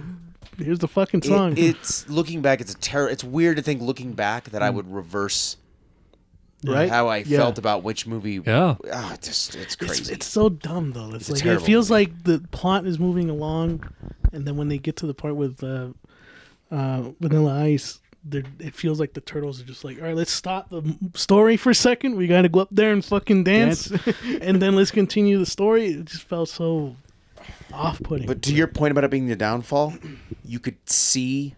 I think it's the Where there's- start. It Yeah, was start. the start. You could see where they were just starting to reach. Yeah, because and one of the reasons why is I don't think it was successful in the box office. It didn't receive well critically. You know, and yeah, and I don't think when it came out, like it took me a while to realize that it was out. Because I remember I had just like the original Teenage Mutant Ninja Turtle movie came out on VHS. We got it, and then I remember like a month later, I'm like, "There's a sequel already." I didn't even know it was out, so I don't think it was definitely rushed. And they were cutting corners. in retrospect, I can see how they And fun fact, another fun fact too is the scientist that's in it. He was actually supposed to be a Utron. A U-Haul? What the fuck? Did you say? An Utrom. What is that? It's what Krang is. Okay. So in the original It's a comics, race of aliens. they find these race of aliens that are like in androids, like in the stomach, like what Krang is. Oh, okay. And he was supposed to do that, but they didn't want to do that because they were fearful that people would get too confused and think that that's Krang. Interesting. Not to backtrack too far, but the Utroms played an enormous role in the extension of the comic book line after the first issue. So to Josh's point, that first issue was just like a one and done, because then when you start reading issue 2, 3, 4, 5, 6, and 7, it all makes sense. Like it's the storytelling and the story writing and development is much better. and they get into these Utroms, and they get into the Triceratons, and it's more like Star Wars. Yeah, it gets very space heavy. Yes, like space heavy. They go, sci-fi. like they have a character called the Fugitoid, and he's kind of like a C-3PO, and so the Triceratons are like basically they are the kind of like the Empire. Like they have giant ships, and they are this dominant species, and they have to fight them. And remind me, I don't know if this is incorrect or not, but the ooze is actually their fuel. I believe the ooze. I thought it was the fuel that transported them. No. Yeah, there was something about the ooze. They introduced the mutagen, the ooze, and it is some source that I can't remember. I don't think it was it fuel for their ships. I thought, and maybe they needed it to like leave Earth because they were trapped. Yes, it was a different. It was a different. The purpose of it was different. Anyway, that's what he's talking about. Just to give you guys a quick little rundown. So the Krang was not just a singular brain character. No, he's actually the original story behind that. It was actually a race of very intelligent an alien race, and there was more than one. So, okay, all right. I mean, where are we with this era right now, Josh? We got 2 more. All right. All right, go ahead. What's the next one? Is it the third one? Gets worse. Teenage Mutant Ninja Turtles 3. That I agree. I fucking hate that movie, dude. I can tell, like, what the fuck is this? So they get away from Jim Henson's. I forgot to mention that all that, like the first 2 movies, it was Jim Henson's artwork studio. They go somewhere else, and I actually watched this movie recently. Why would you torture yourself with that, Josh? Shit, my son is really getting Ninja Turtles, so he watched the first 2, and I had to show him the third one, and it's so bad. Their suits are so bad. Yes. There's like scenes where like they're doing all this like martial arts, and they're just wearing a mask. There's like no lip movement like the original one.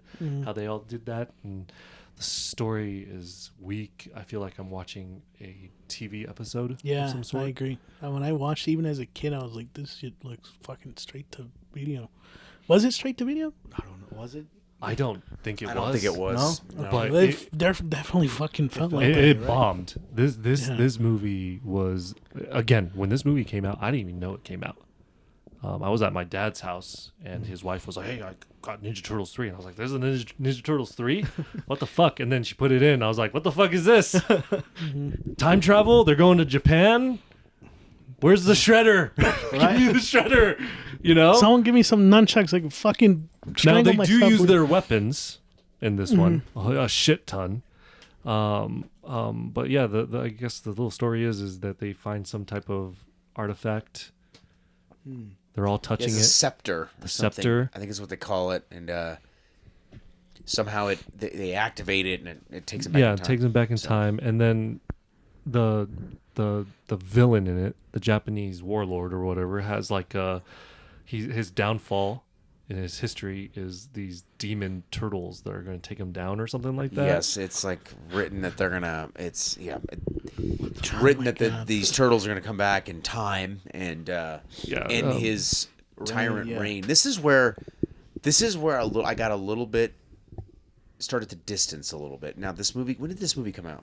1993. Okay, so this is 2 kind of years where, after. You can tell they were milking this shit. Yeah, milking it, and they were starting to cut. This is cutting corners. This is where I started to fade a little bit from, despite how much I love them. I mean, I remember watching this like I don't know what I'm watching. So I'll do one better for you, okay? Because right after TMNT 3 comes out, Saban, Teenage Mutant Ninja Turtles comes out. And this I have no. This is the live action series that came out. If you were a Power Ranger fan, I think that's why we were watching at that time. And it came out after. So it was Power Rangers and the Ninja Turtles. It only lasted for a season. They bring in a girl named Venus. And, yes. And she was the only one light blue. She was their sister. I don't know. Didn't watch it. Yeah, nobody cares this about was this shit. This was technically called the Next Mutation. The right? Next Mutation. and she had like a fireball. She didn't have a weapon like the guys did, but she shot fireballs. Fucking Mortal Kombat character. Yeah, and it was so bad that they collaborated with Power Rangers To try to save it. I think yeah. And then they canceled it. And that's enough of the bullshit of this downfall. Yeah. Because it gets cringier and cringier. I forgot the they were gonna make a fourth one, right, of that lineup of movies, and I forgot what it was. Like, it was another stupid fucking plot to it, and they scrapped it. Thank God. So yeah, they it's like kind of the next mutation thing. So they Yes, the thing they were gonna mutate more. Yeah, so Raph turns into this like Hulk-like creature. Yes. Michelangelo becomes okay, I actually do remember hearing about this. And it was really bad. But the story was actually supposed to be in combination of the Utrons, Crane, Utrons. What are they from? Utrons. Utron. So, but they were supposed to play a big part to it. They were supposed to be the big baddies. But they ended up scrapping it, obviously, because... No, they didn't. Michael Bay went ahead and made the movie. Right? And all is well. And that's the end of the... No, it's going to get worse. Yeah. And that is the end of the downfall era. Wow. Damn. Well, right now, we're going to take a short little break. And we're going to leave the Turtles where they are. Because right now they're beaten. They've been beaten by their own fucking creators and all this shit. So we're gonna take a little short break. We'll come right back. All right, we're back after that short, brief intermission. Let's continue with the eras of the Turtles. So we talked about the beginnings of the downfall, right? That's where we're kind of left off. Yes. With the Turtles. So what's next? So right now we are officially on the third era. And that's the continuing of the downfall. Which is the burnout. Oh, the burnout era. Yes. And this is very small. Only have 2 items on this list. Okay. Because we didn't have Ninja Turtles for the longest time. So you're saying after the Saban? Yeah. There was how long of a break? So that came out in 97, one season. We got something in 2003. Wow. And then we got something in 2007. Okay. And then that is it. Okay. That is it. So the first thing, and I don't think this was actually terrible. I was actually a huge fan of this, but this is the Foxbox TMNT 2003. Which I do remember some of it as a kid. So yeah, me too. And this was more mature in my opinion. I think according to Peter Laird, this was the version that he wanted for the show. For the show, okay. Yeah. Okay. So he didn't want the original 1987 series to be like as cartoony as it was, but this interpretation, that's the way he wanted it, and it's actually pulled more from the comics. Before I forget, yeah, please. The way you described it. Let's say that version came out in 1987. You think it would have resonated or that mature take? Now? So that's a great question. No, absolutely not, because this series slightly changes at the end because it was quote unquote dark and violent for kids. Damn. Eric, what do you think? This would never have built to what it was today. This version, the Foxbox, in comparison to 87, I do think it was like a better idea. Like, I definitely see where they were going. It was a more serious tone. It looked good. It had I think the Turtles looked better. They looked more serious. So one thing I want to add too, going back to the toy line, this is actually when they bring in their toy line colors on screen. So remember we were talking about Donatello's shade of brown and all that stuff? Yeah. Right. They are actually the same colors as the action figures. You mean this show, but from the original toy line. In the original toy line, correct. Oh, yes. Okay. Yes. So that is one uniqueness that they kind of did in this series. I will say that it's probably one of the best Playmate action figures. Yes, very good Playmate action figures. I will agree with that. There wasn't as many of them, but they were very good. I'd love to get my hands on some. Yeah, I did have a Raphael It was gifted to me by my sister, and that it was actually out of all the Ninja Turtles that I did have, that was one of my favorites. I did lose it. I don't know where it's at. I regret it. But it was a great toy line. I think it is also fair to say that it is probably the worst intro. 1, 2, 3, 4. Turtles counted off. Oh, terrible. I declare a thumb war. What? That's one of the fucking lyrics? No. But it might as well be. You know? But they throw a lot of curveballs. So, for example, April O'Neil is not a reporter; she's a scientist. Okay. Baxter Stockman. Good. It's good. This is a good thing. This is a good thing. Yeah. Oh, really? Baxter Stockman is. No, it's about April. Mm-hmm. Yeah, that's it's more, a good it was thing? more accurate. Yeah, because this and what I'm getting at is this series is actually pulled from the comic books. Yes. Yeah, yes. I apologize, More I didn't explain that. And that's why Peter Laird kind of wanted this more so, but it was very dark. They had the scene so there's a build up to them fighting Shredder, and they meet on the roof. They end up actually killing Shredder. Actually, what's really interesting, I don't know, have any of you guys actually watched this series? Briefly, so, not too much. They do introduce the aliens, the Utrons. Utrons. Man, I cannot. I don't think you'll ever. I don't think I'll ever get that. Right? I'm just saying Utrons. It's difficult to pronounce. Yeah. I'm gonna just say Utrons. Just gonna make my own words up. So they do introduce them. They do make a twist in them, but in sense of being dark, they kill Shredder. I think twice in the first season. Damn. Okay. First one, they get into a battle on the roof, kind of like in the comic books. Always on the roof. Right? Splinter kicks his ass and then dumps like those water mills. What are those called? Like one of those Water like tower. silo tanks. Yeah, type of? yeah. And falls on Shredder and he's dead. Mm-hmm. Comes back. And then, of course, and then last episode of the first season, Leonardo gets into an intense match with him and cuts his head off. Nice fatality, dude. Yeah. Okay. And then it ends with a cliffhanger.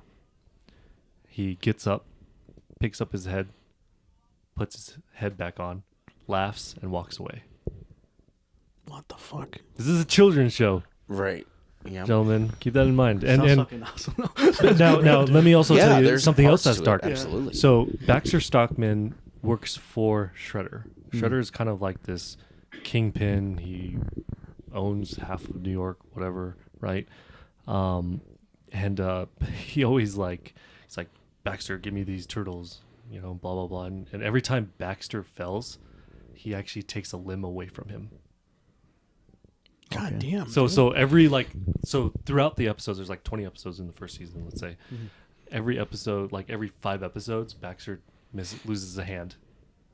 He loses like arms. He's eventually just a head. Holy shit. Okay.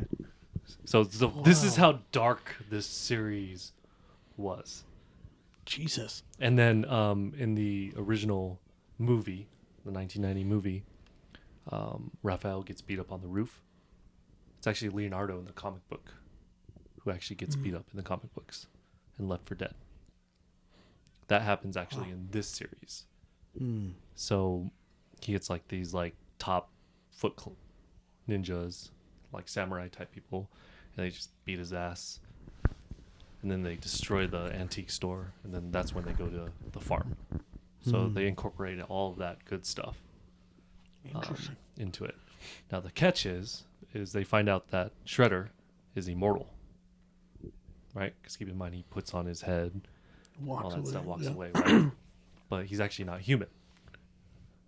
He's a neutron. Thank you for saying that to me. You're welcome. Right? So a lot of people were not happy with this. I will tell you that I was not a fan of it. But I will tell you that, in my opinion, this was the best version of Shredder. In my opinion. Okay. Eric? Rebuttal? I actually really appreciate everything Josh just said about this show. It's dark. I think the voice acting is pretty atrocious. Okay. There's no distinctive voice between. I can't think in my mind right now. Like, okay, Donatello, Raphael was maybe the most. Yeah, like a deeper voice. Yeah, like Michelangelo still had the hey dude. It was very. They were not that unique though. They were kind of like. It was like very 90s, 2003. Still kind of like. Yeah. Run off of the 90s. So this was a very like early thousands show. I think there was a lot of things they were trying to do right. They were trying to right the wrongs of the past. Yeah. Trying to bring out what they really wanted. I don't think it was delivered very well, unfortunately. I will say it aged better than the original. I think it did obviously. age better than the original as well. When you look at the entirety of it, the entirety of the show, because you can go through the show and watch and be like, okay, there's a story building. You can watch it to the end. This, 87, you get to like the third, fourth, you got to stop. It's over. There's 10 seasons. You can't keep going. So, yes, you can get through this one. Now, there's only 3 seasons, I believe, of this, right? Or there's, no, I'm sorry, there's 7 seasons. There's 7, yeah. You can get through it. You can. But you could tell that this is just burned out. Like, it's just burned out. Like, they're kind of reaching with this absolutely crossover blend. There was too much of, like, the Shredder coming back. He never dies. They do a lot of things that's right. And one thing that I appreciate was Turtles Forever. Yes, that was great. And they kind of They did an animated movie. Original. They did, which they kind of shit on the original. Sucked, but yeah. So in Turtles Forever, they find out there's different dimensions. And they the turtles. They're like, who are these guys? They got their initials on their belt buckles, and then they go to they're so like easygoing to like run in the street. And they're like, what are you doing? There's people walking around. Yeah, for sure. It's definitely more geared towards what they originally intended. It was burnt out. I think it was too late at this point. Yeah, no, I don't disagree. When I originally watched it, I was hooked at first, and then obviously after a while I was like, I can't really get into this too much. I will tell you the last couple seasons they changed the animation. That's what I was gonna say. Yeah, they do pay homage to like Turtles in Time. They go into the future. They don't have like white eyes anymore. They have eyeballs. They're more bright. The color's brighter and things like that. But again, that's because it was too dark for children. So they wanted to make it more light. More light. Yeah, right. absolutely, Okay. Absolutely. You guys have not watched this at all?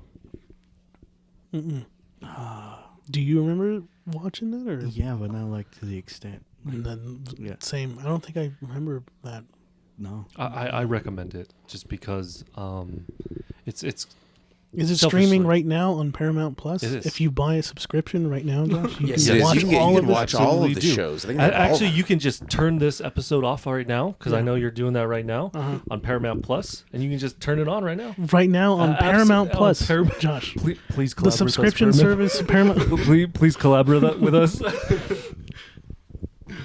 If you're a new user, you can get a 7-day trial. That means. So then we have the animated film, right? The TMNT. Then after that, it was the 2007 TMNT movie, which is technically Ninja Turtles 4. This is actually a continuation from the original trilogy. Now, it doesn't say, but there is a scene in this movie. Sorry. Okay, sorry. Go ahead. No, that's it. No, sorry. Well, it kind of makes sense then, because when I saw, it, I was like, "What's going on here?" Michelangelo was doing parties, right? Raphael's like a vigilante at night type of thing. I was kind of, "What the fuck is going on here?" But yeah, that makes sense. It's a continuation from the okay. Yeah, I didn't know that. There is a scene where at the end where Splinter takes our artifact from the people they fought, and he puts it on a shelf, and then on the shelf there's Shredder's helmet, and then there's the ooze canister, and then a samurai mask. So is this where people that's where they confirm that it's Yes. the It's at the continuation? end. Josh Yes. is right. At the end is like the quick little, Yeah. you know, A like, little hey, nod. this is it's a Yeah. continuation. It's a sequel. Now, Okay. I will say this was a weak story, Very weak. but for some reason I hold it very close to my heart. I don't know why. I liked it. If I were to rank the movies, I would probably put it above 2 and 3. It just had no villain.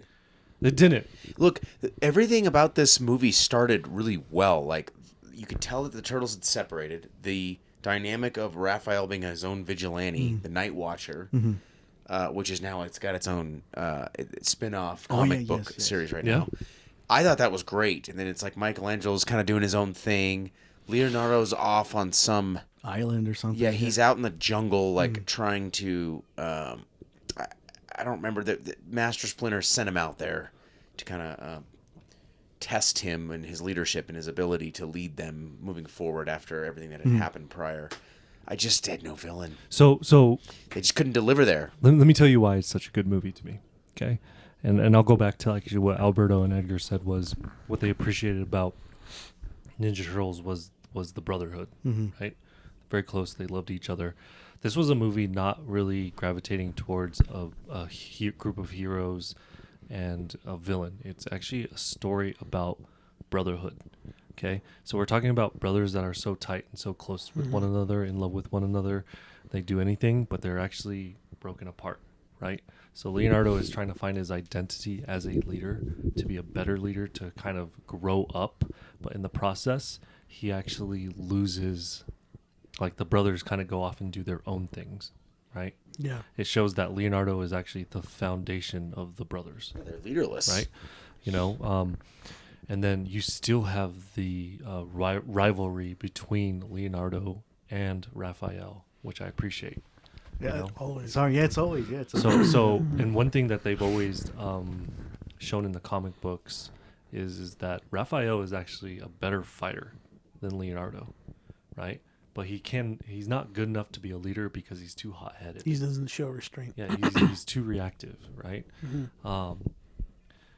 So there is that scene on the roof where they fight each other. Always on a roof, dude. Right? Always on a roof, man. Gotta hide from those people. Yeah. And Raphael beats him, and he regrets it. Like, it breaks his heart, and he leaves, and it causes Leonardo to get captured, you know, to potentially get killed and stuff.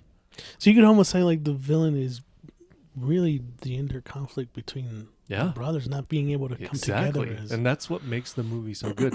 So now their brother's gone. Raphael made this mistake, and he's like, shit, we got to come together as a family and save our brother. So it's not just also Donatello, Michelangelo, and Raphael doing this, but they bring back Casey. They bring back April. Yeah. Master Splinter joins them as well. I guess when you put it under that context, it is... Right? It's good. The animation's good. No, absolutely. The animation's good, but Josh is right. This is... And this was actually supposed to be a trilogy, a new trilogy. So they were supposed to do a couple other movies after this as well, but it did so poorly, and it didn't do well. It didn't do well at all. That they obviously dropped it because there's a scene because Karai's in it, and Karai's working for the. She's working for. I forget his name. That's the problem. Yeah, right. She's hunting. Great. Yeah, the Foot is hunting the monsters and bringing them together. You know, so he doesn't have his, like, he's an immortal. He's been alive so long, but he wants to die. Weathers. His name's Weathers. Yes. And while talking to the turtles too, she hints at like Shredder too. That Shredder is still around in some way. You know, and they're kind of like, what? So they leave that kind of cliffhanger. It's very open-ended. Yeah, and that's what they were going to do in the other movies. They were going to bring back Shredder somehow, but it just did so bad. And unfortunately, after this, you know, we don't hear from Turtles for a while. And I don't even think the toy line did that well either. No, the toy line did not do well. I had some of those. They were, well, first of all, they were like kind of. They were kind of big. Really? Wow. Yeah. Like this big. Yeah. So to put it into perspective for the thousands of TMNT fans that are listening to this, they're like not a foot tall, but it felt like it was like a foot tall action figure. Yeah. That it wasn't quite that, but They were kind of shaped weird too. they were if I shaped remember. funny. They were kind of like slender. This is a tough one. I'm 50-50 on this movie. The part with the conflict between Raphael and Leonardo is phenomenal. Yeah. It's great. In the rain too. In the rain. Everything that led up to that point in this movie was phenomenal, and it went flat because the part with the villains didn't make sense. Like, it was almost like they weren't necessary. You might as well just had the movie based on just Raphael and Leonardo. No, absolutely. And I think I took it as like an introduction to like more stories to come, to a deeper story. But going back to toy lines too, you have to keep in mind that the original toy line was a hit.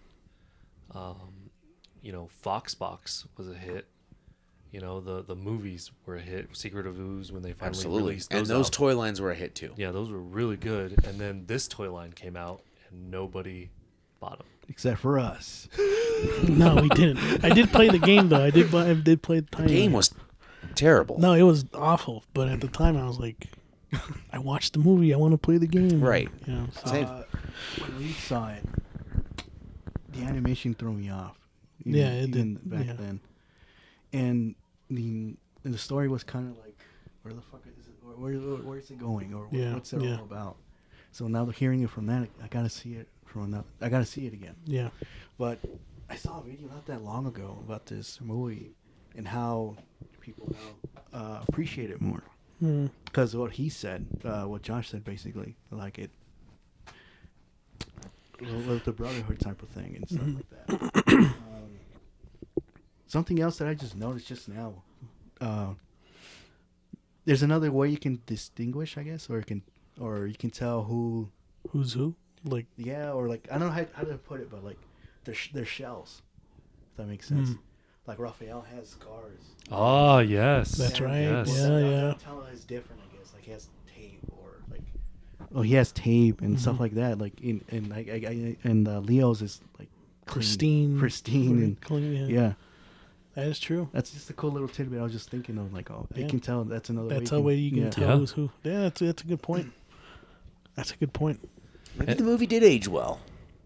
Watch it again. I know, but I'm just saying I watched it. I'm just, now that I think about it, like, it's kind of one of those, you look back and you're like, oh, actually that wasn't too bad. It just fell short in a few areas, but it was definitely better than the third one. Absolutely. Probably better than Secret of the Ooze now. Yeah. I think just like the era that we're in, it's like burnout. Like, I just don't think people just at the time were like, we don't want any more Turtles, man. Like, and they rejected it, kind of, They wanted this to be a live action movie too, but the studio refused because nobody wanted a live action Teenage Mutant Ninja Turtles. What they felt. So they felt like the right way to go was to make it animated, which to gravitate more towards the kids, yeah, please fact check me on that. I mean, you also just have to look at what was coming out in the time too. Like, you had Spider-Man, like the Sam Raimi Spider-Man with 3. Oh, right? yeah, Marvel was like Marvel was starting to become. Marvel was just getting started, so nobody gave a shit about the Turtles. Yeah, Turtles were not in the box office. Also, I think I think to a degree we always want Turtles. We always want Ninja Turtles, right? But when that movie came out, it wasn't like what we wanted. It's weird. That's like, it happens with every. It was burnout. Yeah, like Alberto said, it was weird. The burnout happened, and it just didn't deliver at the time. Yeah. I think looking back now, you can say, yeah, that was a well thought out story about the finding his identity and then having the conflict with Raphael and I'll be honest with you guys too. When I first saw this movie, I was kind of like, I don't know what to expect from this movie. I don't know if I like this. Yeah, movie. neither did I. I don't know if I dislike it, but it was a movie that I had to rewatch several times to kind of see where the direction was going, and that's my interpretation of it. But if you have not watched it, if you have watched it and you don't like it, I recommend it. I recommend it. Like rewatching it again? Absolutely. Was I right? Sorry, I was looking. Yeah, you were right. I just thought the cast also was fucking great. Yeah, I remember Chris the cast Evans too. was Chris Evans, Casey Jones. Casey Jones. This is a cool tidbit. When they were working on this one back, it was announced in 2000. and John Woo was supposed to direct it. That's The live action. interesting. Supposedly it was live action at first, Mhm. then they turned it to So anime. John Woo was supposed to be Yeah. attached to the project. Huh? They would have had guns in it. That was cool. Crazy. No more rooftop scenes. It's all gonna fucking just be The shootouts. writer that I saw was he wanted to take it to a darker tone too. So Oh, okay. Yeah, Interesting. Yeah. and that's it for the burnout. Because we don't get Ninja Turtles for. We go from that was 2007. 8, 9, 10, 11, 12, 13, 7 years. Like No, 2014, right? 2011. Actually. Oh, really? I jumped way fucking. Yeah, no, you're good. You're good. But that's still a big chunk. 7, 8, 9, 10, 11, 4 years. And then we get to the fourth era. And this is the oversaturated Teenage Mutant Ninja Turtles. And you get some good, you get some bad. Obviously, we will start with the good. My personal favorite, the IDW TMNT comic book series that was released in 2011. We were talking about this during the intermission. There's a lot to Right. touch on this one. So Eric was kind of talking about earlier about how the original series was kind of a mess. You know, they immediately kill Shredder. After that, it goes more sci-fi. They meet the, what were they called again? Utrums. Yep. Baxter Stockman, April O'Neil. You know, with these aliens. This series does a phenomenal job going back to that series, that original series, incorporating it with the original cartoon series as well. This And then- IDW. Okay. Mm-hmm. And then incorporating them all together. You know? Damn. And I don't know what, Eric, you've read it. I'm pretty deep into it. Yeah. What is your what is the first thing that comes into mind about what you appreciate about this series? I really appreciate that when they went to reboot this, the way it started as a story was completely different than what I had anticipated. Like, they have similar elements of the mutation and the lab. Like, there's a lot of things that are similar, but man, I did not expect it to start with a lot of like kind of mystery, because like the brothers are separated, and 3 of them have been living with Splinter for their entire life, and they've kind of been on this quest to find Raphael. He's been lost. He was separated during the mutation transition For a year. That's right, for a year. So it started like, that's how it started, and it was not instant. They didn't locate him right away. You had to go through, there was a lot of issues where you go through kind of different stories. Raphael had his own story about being alone out on the streets, and I think that's where he met Casey Jones. Yep. And you had the brothers down in the sewers with Splinter. They'd been training for a year. They wore red. Yeah, so keep in mind, to add to that, we kind of talked about earlier off the record, that they were black and white. Yeah. And then they came on later and they were wearing red bandanas. Correct. So they kind of speak to that. The reason why they wore red was in respect of finding their brother, Raphael. That's so fucking genius, man. Yeah, to Josh's point, like that's a callback. Yep. A great callback that they incorporated with the story. They just transformed that whole. Yep, and then once concept. they locate him, he then goes through kind of like his own little ceremony, and he's like, okay, now that we're together, we're a family again, it's time to kind of separate ourselves, and then he decides Splinter actually decides who's wearing which color. And there's a reason. And this is my favorite part, because going back to like, let's what can we not take serious? Let's talk about like a joke of the silliest thing to be ninjas, turtles, blah blah blah blah blah. There's a reason why these turtles and Master Splinter, who start off as just normal turtles and a rat, have these identities. They dive even deeper into that. So he gives them their weapons. So Michelangelo's orange, your weapon is a nunchuck. Sai's to Raphael, yours is red. Donatello purple, your bow. Leonardo, blue, here are your sais. And then he sits him down and he tells him a story of how it all started. And it's all from ancient Japan during the, I don't know what year or what century, but they were actually people living normal lives that were in this Foot Clan that were then hunted by this Foot Clan and then killed by the Shredder. And then they were reincarnated I remember into turtles and a rat. Or as a punishment. I believe it was intended that way, right? He intended to kill them to reincarnate them into a lesser form of, yes, you're right. But then fate had it to where they mutated, and boom, they became greater powers than they were before. Absolutely, because there's that's so fucking genius. Yeah, man. and it's so great. And keep in mind, Kevin Eastman is a big part of this. Yeah, he was been from the beginning. Yeah, and who's the also Mark? Mark Wade? No, Tom Waltz. Tom Waltz. Tom Waltz. Thank you. They wrote this.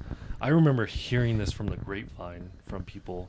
They're like, you got to check out this new Ninja Turtle series. It's so great. I went to every I kid you not, I went to every comic book and they were like, what are you fucking talking about?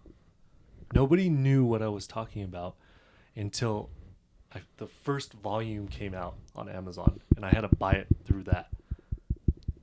This was something that was like a surprise, came out of nowhere, and they talk about the aliens, the U-Hauls, the Yutums, the Utroms, the Utums, Jesus, fuck, dude. But they also incorporate Krang, who is their leader. Correct. Yes. Yeah, so because Krang was never a character in the early going. It was just the race of aliens. So, yes, they bring back the Utroms as a race, and Krang as like a very high-level political figure of their race. I gotta read this one. He's a dictator, and he's a dictator, exactly. And then, what's crazy is Shredder is back. Always present coming time, back, man. And it's through mystical powers and things like that. Oh man, the story is so fucking good. Yeah. Ahead, We shouldn't. Hold on. I want to save a lot of the story for myself. But go ahead. No, that's how I heard of that comic book was from Josh.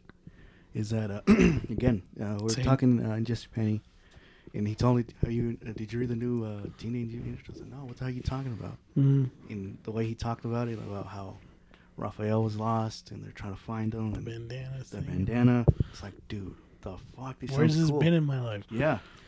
And I think he said, I don't know how it went down, but he said, I'll let you borrow it. And I think he at the time he let little Josh borrow it. He was like, you gonna let that little prick? But I was hooked. Yeah. Right? And that was around the time we were getting into comic books, and I forgot about it until he brought it up again in another episode, and I was like, blown away. It's like, dude, that's the one I want to read. I would say, I was talking to you earlier about top 5 greatest comic book series of all time. I would put that series up there, if not top 10. It is so fucking good. The Mutanimals, they bring them in. Yeah, the Mutanimals are involved in the story. And which is great. So fun fact, and I'm going to lead to this in one of the stories, because do you mind if I talk about the story a little bit, or do you want me to stop? For the comic book? Yeah. I feel like this is the last little point. Do you mind this? Yeah, I think Alberto wants to read this. Definitely, I do. So there is a scene.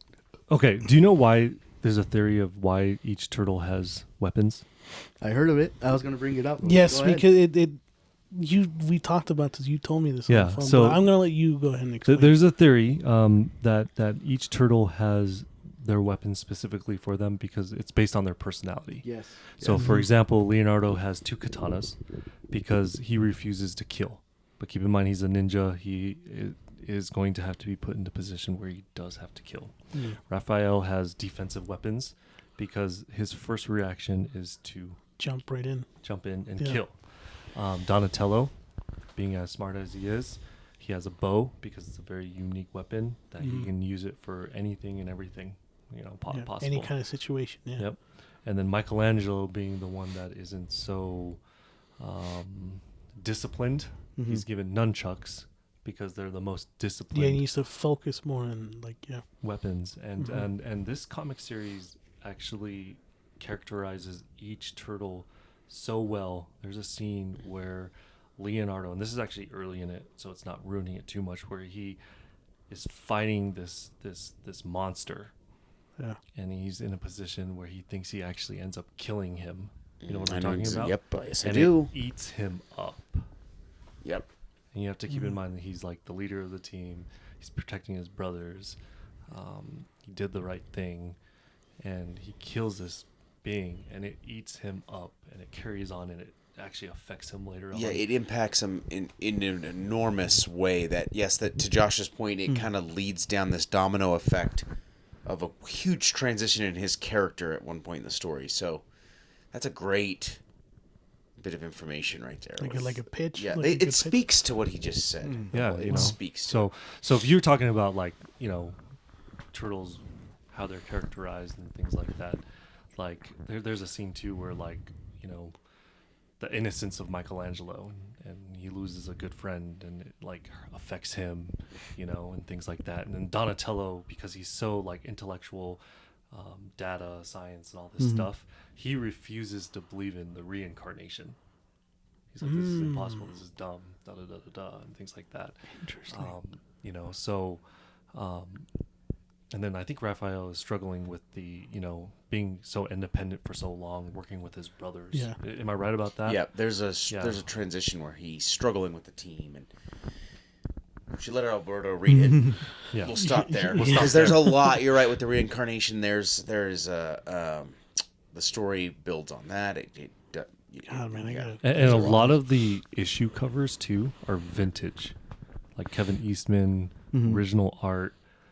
So it is by far, in my opinion, this started rejuvenating TMNT. Oh, major. TMNT? Yeah. Absolutely. Major. This saved it. Oh, okay. Maybe. Close. I think you could take the Turtles more seriously on the comic book plane. There you go. It elevated it elevated their brand on this level. Yes. For sure, elevated. And I don't want to speak against what these guys did 40 years ago. Yeah. Not at all, but this revamp was huge. It was necessary. It was huge.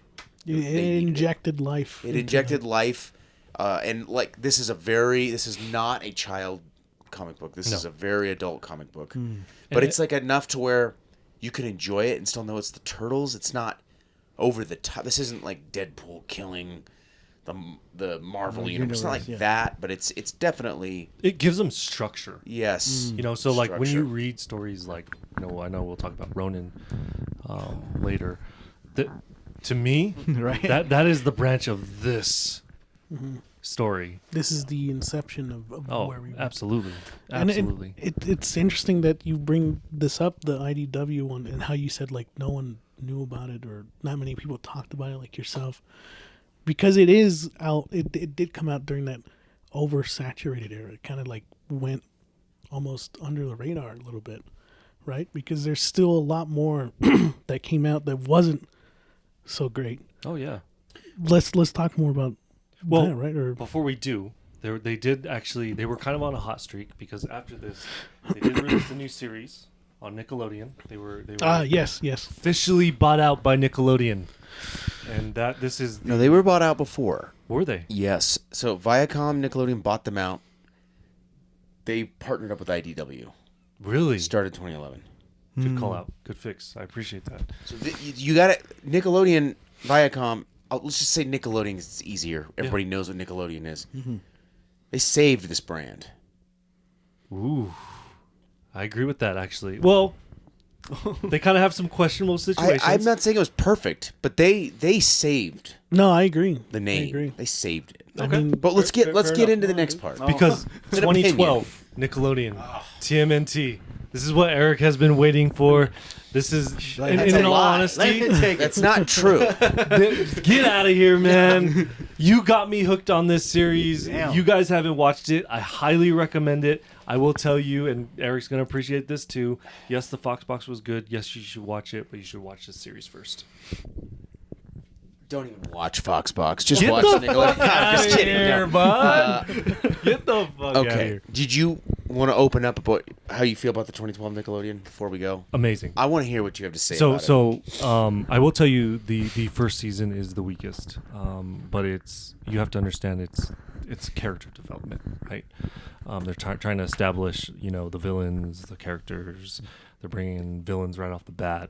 It kind of gets repetitive, I would say, because every episode is like, oh, we met this guy. Oh, this guy gets exposed to mutagen. Oh, he becomes the villain. They fight him, and then that it's the same episode. And then you have Shredder kind of in the background, and then you have the aliens, the Utrums in the background. Huge part of the show, by the way. And they take an interesting twist too with April. So she's actually a kid too, and I think they did this on purpose because the turtles are kids, so they build a relationship easier that way instead of 15-year-olds hanging out with an adult woman. So which I appreciated. They had to do that. Yeah, no, I do appreciate that. The first season is the weakest, but after that, it rises. It gets good. So good. Okay. So great. I really appreciate what Josh just said about, I don't know if I would use the term weak, and I do want to be kind of careful with what I say about the show, not to spoil anything if you guys do want to go and watch it. I'm with Josh. You should definitely watch Foxbox. I was only kidding. But you need to watch it so you can compare, so have something to compare to, so you can see what I mean by Nickelodeon, in my opinion, saving the franchise, because it's drastically different than Foxbox. This show embodies literally everything that they've ever made from Turtles. They have they got pieces of the story arc from this show, from Foxbox, yes, from 84 Mirage, and a little bit of IDW. The 2011, a little bit, not a lot, but they sprinkle everything into this show. What's amazing about it is if you look at it on the surface, like just looking at it, you're like, that looks like a very young children's show. That's what I would never my watch impression it. of it. Right. Yeah. You would never watch it. But if you start watching it, you realize it's not super bright and happy. There is a ton of story development. Like, the character development is enormous. And to Josh's point, the first season really sacrifices a lot of kind of what he was saying, like the repetitive, like, okay, we meet this guy, there's a character, there's a guy, he's a human, and then all of a sudden, boom, he gets exposed. This happens more than once. But what you see later is these characters become pivotal parts in the show. Yep. And you're like, and some of them even evolve twice, and you're like, oh, this is actually so-and-so now. So there's a part in the show, and it's not going to ruin anything, don't worry. All right. They introduce Bebop and Rocksteady before you even fucking have a clue it's going to be them later down the road. It's so crazy. Like, there's a episode where they have these two kind of weird characters. You're like, who the fuck are these guys? And well, just keep watching, but you forget about it. They plant seeds. Yes, they plant these seeds. The show never changes its approach with the animation. It remains the same. Like, we always talk about, well, we kept watching the show and it got lighter and the colors change and then this changes. Never does that. Voice acting's phenomenal. Yes. You can definitely, it's phenomenal voice acting. They have some interesting actors. They have, it starts with Seth Green. No, I'm sorry. Well, Jason Biggs is the original Leonardo, and then he talks about bleaching assholes on Twitter, and they gets canceled. So then they bring in Seth Green, but we gotta go back. They even wrote into the story why the voice changed. They use I'm trying to think of some names. Who's the guy who plays Armagon? God, what's his name? Armagon? Yeah, Armagon the shark. He's the shark. I can't think of his name right now. They do have a lot of big voice actors. Big time voice actors. What's his face? Rudy. Have you guys ever seen the movie from Rudy? Oh, Sean Astin. Sean Astin Is plays Raphael. That's right. Yeah, I do. Donatello is the original Raphael from the original show. This show. He's Donatello in this one. And I think he's actually... It's crazy how good he was in that, actually. and how different he is as Donatello, but he's perfect. And to your point too, which I appreciate is they make it they're very strategic in how they execute the episodes, because it comes off as kiddie, it comes off as lighthearted, but there's like hints of maturity in it to where it gravitates not just to kids but to adults as well. Yeah, you know. So and they're very smart about it, and they never change the tone. They don't ever never change the tone. They never. They never sell out to opinion. They stuck with Brandon Auman was the guy who wrote it, and he was a huge Ninja Turtle fan. Huge Ninja Turtle fan. But dude, these guys throw in little Easter eggs from every culture and genre. So before you go there, going back to the original comic book, they pay respect to like Daredevil and things like that, right? They Eastman and Laird. Eastman and Laird. They do a lot of that. A lot of Jack Kirby stuff too, right? Oh, okay. This one does the same thing, but from a broader aspect. Yep. So they have episodes that are very similar to Friday the 13th. Friday the 13th. A Nightmare on Elm Street. Ghostbusters. And A Big Trouble in Little Chinatown. Big Trouble in Little Chinatown. One of the villains is literally Chuck Norris. Yes. Damn. He's Chuck Norris. I like how you said you're not going to spoil anything, and then you're just like Well, bringing all these yeah. homages episodes. It still gets me pumped to like want to check You got to it out. watch it. Everything we just said, you're going to forget. You're going to forget it because you'll get tied up in the story. We're just talking about little appreciation, little references to Josh. But if you appreciate nostalgia and you appreciate like throwbacks and things like that, this series does it perfectly. Damn. And sold me, man. And going back to the X-Men intro, 97, how they change it. Yeah. They do that in this series as well. Yes, shit, really? Yep. So the intro is like so great, and I remember I was watching it with my son, and there's something that happens with the Triceratons and stuff like that. They change the intro, and then my son's like, the Triceratons broke the intro. Yeah. And I'm like, they did? They actually did? Yeah. Wow, okay. You got to watch this and the Fox Box. I feel like I want to watch this one first. Right, I would recommend this one first. Yeah, look, but you got to watch them both to see what we're talking about, because to Josh's point with the Fox Box, to go back a little bit, you could see where there is effort. There's effort, it just doesn't... I would argue and say if there was no Fox Box, there would be no...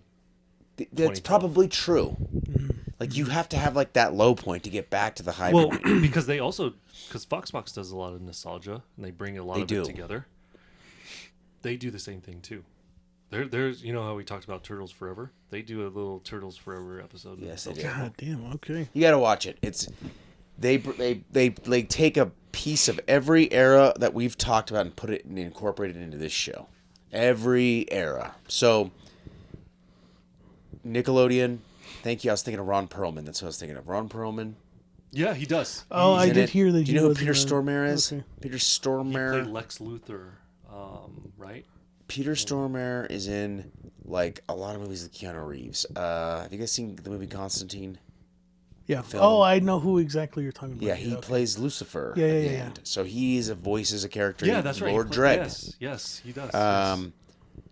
The Fugitoid is voiced by the guy who played Doctor Who. That show Doctor Who, I can't remember his name. They used what's his name's daughter? Who's the guy who played Mrs. Doubtfire? He hung himself. Oh, Zelda Williams? Yes, Zelda Williams is in it. She's Mona Lisa. Really? Yeah. I did not know that. Yeah, she's Mona Lisa. Not me. Yes, she's Mona Lisa. Nice. All right, so during this oversaturation era, we got the Nickelodeon TV show, which is what saved it. Oh, absolutely. So we're seeing IDW did too, in a way, in a So different way. these- So these two things. These two are the forefront of the new era, but you can keep going with it because it does get a little rocky, huh? Yeah, not rocky, but oversaturated. Let's talk about Michael Bay's Teenage Mutant Ninja Turtles that came out in 2014. for this. Woo! Man, we can all talk about this bullshit. It's not that great. I actually really like these ones because Get the fuck out of here. just kidding. Please. Don't. Kick your brother out, Edgar. No, these were. They got fucking pickled for arms, dude. Have you seen their fucking arms? Dude, that's Shrek. Yeah. It's a bunch of fucking Shreks. God damn, man. What did... So, what a fucking mess. Right, gentlemen? Yeah, not great. Not great. I remember working at Sears with you, and we were talking about this for the longest time. And I remember they were so secretive on how the Turtles looked, right? And we were going back and forth. And then they finally released them, and it was kind of like one of those spoilers, like somebody leaked the pictures or something like that. And I remember showing it to you, and we were like, this can't be it. Right. I remember it. Like, your heart just there's sank. no fucking way. No way. We were these... like, no way. We were sitting in the back of that appliance department like, this can't be real. We're like looking at our phone. We're like, what the fuck am I looking at? God, the fact that we had to suffer through 2 of these fucking movies, man. That, I think... Yeah, because I remember watching the first one in theaters and, like, convincing myself that it wasn't bad just because of the lack of, like, TMNT shit back then. Mm-hmm. I mean, now, obviously, there's a Nickelodeon show, but I wasn't... This was after. This was during. Well, it was like during. It was during. during. It was like kind of during, but the IDW and Nickelodeon had already been... Yeah, they were out for they were out years, so this but was like kind of like yeah. I don't know what the fuck they were doing. Hold on, with this. it wasn't just that you go and you watch Shrek. There's nothing teenage about them. Nope, they're fucking tall as shit. Right, they're like huge. The casting was terrible. Yeah, there was so much. There was problems before the release of the movie. Remember, they had a different voice actor for Leonardo, and they're like, "Yeah, we'll just throw Johnny Knoxville in there, be Leonardo." It's like, what? So and they also had problems too because Michael Bay is obviously he has a fat, huge ego, and he was like promoting this. Yeah. He wasn't even the fucking director, and it's crazy that his name's all over this fucking movie. Yeah. But he was coming out saying that they're aliens. I heard that. Do you guys remember that? And you unlocked the fucking memory, dude. They're Utroms, as when I heard that, it's like, are you fucking serious, man? Yeah, I remember that. And then there were rumors that Shredder was not Japanese. Oh my god! Yeah, actually, I think it was a rumor he was going to be a Neutron. No, it was that guy. So remember that scientist that knew April O'Neil and all that shit. Yeah, I know. He goes to her mansion. That he was supposed to be Shredder. Supposed to be. And then people caught wind of it. And we're like, fuck no. But it was more like a machine, like exosuit, right? They brought in a random ass Japanese guy. Right. They never show his face. Oh my god. And he says like 5 lines. Yeah, it's terrible. And then he wears the suit. Finally. And they fight on the roof. And they fight on the roof at the end of the movie. God damn. They fight it. But do they declare a thumb war is what I want to know. Yeah. Yeah. God, man. That movie is garbage, and it's so from start to finish, from the worrisome of what you hear rumor wise, there was how they became Ninja Turtles, right? They were mutated, and then Master Splinter found a book and trained himself this martial arts, and then he became a master at it. Like, shut the fuck up. And then it's like, why? And they were eating Pizza Hut. And they ate... Or Domino's or whatever. No, it was Pizza Hut. Or was it Pizza Hut? Okay. It's like, dude, you live in New York, right? The fucking city of perfect pizza. Yeah. And you choose to go to fucking Pizza Hut. Pizza Hut. Get the fuck out of here, man. That's so bad. Yeah, and they had to wear clothes? And they had clothes. It wasn't just they wore... They looked like kind of almost like vagrants on the street, just wearing and you don't even know how do those pants even fit you? Like, you're not right. Dude, I only enjoyed one scene in this movie. Okay, and it's the elevator scene. Yeah, same. That's it. Same. That's the closest you'd get to like a Turtles moment. Yeah, I was like so depressed in that movie. I saw that elevator scene. I had a smile on my face, and then I was depressed the rest. Yeah, it's the same way. And they were bulletproof. It was a terrible scene, but yeah. They were bulletproof. God, man, this is fucking... Yeah, it does have Michael Bay written all over it, doesn't it? Garbage. It was... it made a lot of money. Megan Fox was in it, too. And then what's his name? Arrow. Stephen Amell. Well, speaking of him, terrible. That is Michael Bay's TMNT sequel that came out in 2016. Which might have been better. What's it called? Out of the Shadows? Out of the Shadow, baby. Why do I remember that? I don't know. But... And it was a step up from that movie. It was. Shocking. Weirdly enough, yeah. So it went from dog shit to waste management. Yeah. Yeah. Yeah, like you can probably, get drunk and watch and probably enjoy yourself a little bit. But It was the one time where I think Bebop and Rocksteady made sense for a movie. Yeah, they did. Because they were, in this interpretation, in this adaptation, it worked. And it just felt like it worked for that as well. I don't know. Like, it just was... The way they were in this adaptation, the 87, made sense for this movie. Did you notice that the turtles were smaller in that movie, too? I did not. I don't even think I watched the movie in its entirety. I think I just watched clips. So my son is a huge fan of Michael Bay. My son will tell you that he loves Transformers. Okay, he loves Michael Bay Transformers. He uses those words, and then he loves Michael Bay's Teenage Mutant Ninja Turtles. But it makes sense. I mean, it's He's what 5 years old. He's 5 years old, but it's what he's getting exposed to. So I gotta watch this stuff every once in a while because he wants to watch it. And I was watching it the other day, and I was like, huh. They made the turtles smaller. Now you're gonna force me to watch it. Don't. No. Don't do it. It's garbage. I literally couldn't finish it myself. They brought in Krang. Whoop-de-doo. Shredder was a different Japanese. I think I have seen it. Yeah, he's like an old, like something out of Pirates of the Caribbean or something. Wow, man. Yeah, they. I don't even remember the second one. It was such garbage. It was terrible, but I mean, it was at least they had Bebop and Rocksteady. That kind of made sense, right? Yeah. It was like the only part of the Yeah. movie that was like. And to Eric's point, it made a lot of money, and I think that really is. Yeah, it made a lot of money. I guess what's important. They made a lot of money. They brought back the original April O'Neil to play that cop, too. Oh yeah, and wasn't like Megan Fox? That was her pets too. Like that was like she owned them. Like, oh come on, man. I'm getting a fucking headache just. Yeah, let's. I think. Hold on. Well, I gotta hear from Edgar. Edgar, shit on this movie for a little bit. I was looking into it to see if the creators say anything. They didn't say shit about these. Good. They kept quiet, and that's good. No, everything that Josh said was right. It was around that time Megan Fox was like a Nazi or something.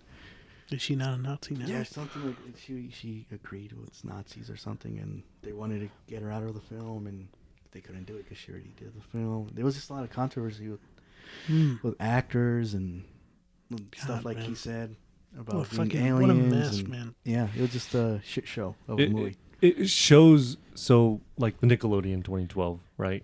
You have a fan who genuinely loves the source and does it right, and then you bring in some asshole who knows nothing about it and just wants a cash grab, and that is the perfect example of those Michael Bay movies.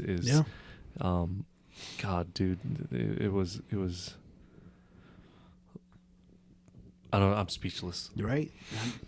Same. I mean, what is there to say? Find something to like talk about it, but there's nothing interesting about it. No, they honestly should not deserve any more of our time. Yeah.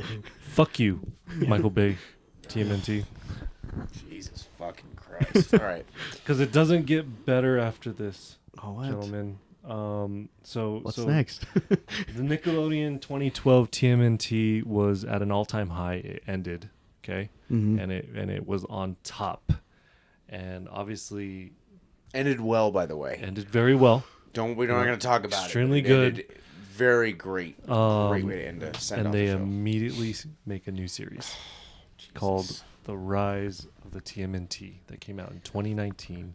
And the reason why they brought out this series was because they wanted to continue to make Ninja Turtle toys. It always comes back to the toys, right? It comes back to the toys every time. Damn. This is a very different take of the Ninja Turtles. It's animated. It's not 3D. April O'Neil is still a kid. I didn't watch it. I've only watched a couple episodes because my son actually really loves it. The humor is very close to SpongeBob SquarePants. Oh, I want to watch it now. Yeah, or what's that? What's the DC show? Teen Titans Go. Yep, It's very like that. similar to that okay. as It's well. like that. I would say it's probably toilet more like humor Teen kinda? Titans Go than Okay. maybe there's SpongeBob elements. I get what you're saying. Yeah, it You know. doesn't take itself serious. They like Leonardo they have like tattoos. I felt like they were trying to do a little bit of a reflection of Michael Bay in this. Raphael's enormous. He's I believe he's the enormous. leader He is the leader in for this some show, reason. but he's dumb. Yeah, and Leonardo's very immature. Immature. He doesn't have 2 katanas. He only has 1. They have face paint. They have face paint. They have powers, as well. God, why? Fucking why, man? Toys, literally, like, so right when the 2012 series ended, this came out immediately. It was crazy. I was just like, what was We this? didn't even want to live in the afterglow. It was just like, we're going to move right on this. It was specifically for toys, and I think it lasted for 2 seasons, and then it was canceled. Good. Yes, good. But here's the thing that's interesting. It still had some type of fan base that they actually brought in a Netflix movie to end it. That I do remember seeing like reviews of and stuff like that. I heard that it was received well. It was okay. Yeah, I didn't like it. I didn't care for it. It's like way in the future, end of the world. The aliens come back. The Utrums come back. And they're destroying the world, and then Casey Jones is sent from the future. Terminator. Then. Yeah, it's pretty much Terminator. Fuck. Yeah, to stop them from coming. I'm having a hard time imagining that even happened after. I think I watched like the first episode, and what you just explained, I'm not even sure how that even got to that point. Yeah. So this is where you stopped, right? Well, 2012 saved it. Mm-hmm. The 2011 IDW and the 2012 Nickelodeon show brought this back to life for me. Like it reignited my passion. I didn't give a shit how bad that was. This wasn't going to stop me. I was back at this point because it had been on such a hiatus and dormant for so long that there was nothing to be excited about. But these 2 story arcs just brought me back to life. This I didn't give a fuck. This was just, to Josh's point, it just was about action figures and toys. But it did have a following. There was something there because it did go 2 seasons. It had a huge merchandise line, not quite like the 2012 Nickelodeon, but it was a massive merchandise line. The merchandising did well, though. Well, I mean, but it had a big canceled. Right. I mean, it was not as successful, obviously, but they pushed this one hard. Oh, absolutely. They pushed it like probably just as hard as the 2012. No, I agree with you 100% because right when that ended, they were like, "Hey, we're prepared. We're ready. We're going to keep this energy going." And this is why I say it's saturated too, because they gave us some great comebacks, in the comic books and the 2012 series. And then they just started riding it and just throwing shit at us after shit. And, they started off strong, but then it's just like, oh my God, too much. You got to get it. Crap. No. So, but that is the end of era 5. Is that 4? No. 4. No hablas español. And then we will go into era 5, and we will call this the legacy. Yeah, the legacy era, which is where we are now, currently. But I mean, there's obviously things that led up to where we are now. What's the first thing that kind of kicked us off on this? 2020's The Last Ronin. You motherfucker. The Last Ronin. Here we go. This is what fucking blew the gates wide open, right? Started the love for the Turtles again. This was no fucking joke. This is the first comic book we bought of the Turtles. We never collected anything Turtles related in the comic books. But when we heard about Last Ronin, we're like, we gotta go and fucking buy this. And we even got the fucking preview. Yeah, because that was like sought after too. Yeah. So we were all in. We were all, as I'm sure you guys were, right, with the Last Ronin. Like Absolutely. this. At this time, I was, in back of my head, I was like, I gotta hear Josh's opinion, because this is where we kind of stopped talking to each other, But I had in mind Josh because he talked about the Ninja Turtles, and I was kind of like, I want to hear his thoughts, right? But dude, holy shit, man! Like, Yeah, we got Eastman and Laird Back. returning. It is a story that they did right in the 80s.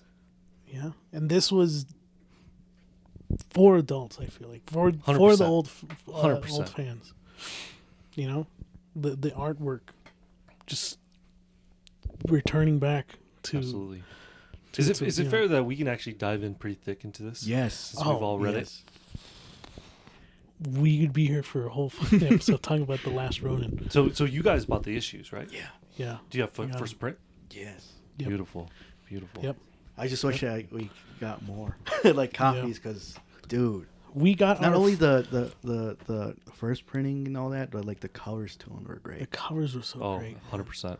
Dude, 100%. there's this. I think it's Hot Toys. I think I showed it to you, and it was in that fucking comic book store. I know exactly what you're and talking that about. Hot Toy is fucking great. Yep. It's Fucking beautiful. yeah, it's Donatello, right? And No, Michelangelo. oh he's yeah, the- Michelangelo. Sorry. And they have the ghosts of their brothers Behind them, yeah. It's a pretty big fucking statue, but it looks fucking cool. Yeah. So Yeah. a lot of these are Yeah, the just, mystique behind it, like who is the last? Oh Ronin? man! Who's the Oh, last when turtle? Yeah. they released that first issue and they leave you guessing who it was. Question: who did you guys think it was? I thought it was Donatello. Donatello. I say Raphael because they had that tone to it. I always felt like it was Michelangelo because it was the most unique turtle to carry on in that role. I just had a feeling. I knew it wasn't going to be Leonardo or Raphael because, one, I believe they're the most popular. Mm-hmm. Donatello just made too much sense. Like, too much sense, like, okay, he could step in because of his intelligence. You know what I mean? I just had to be Michelangelo. So, I agree with you 100%.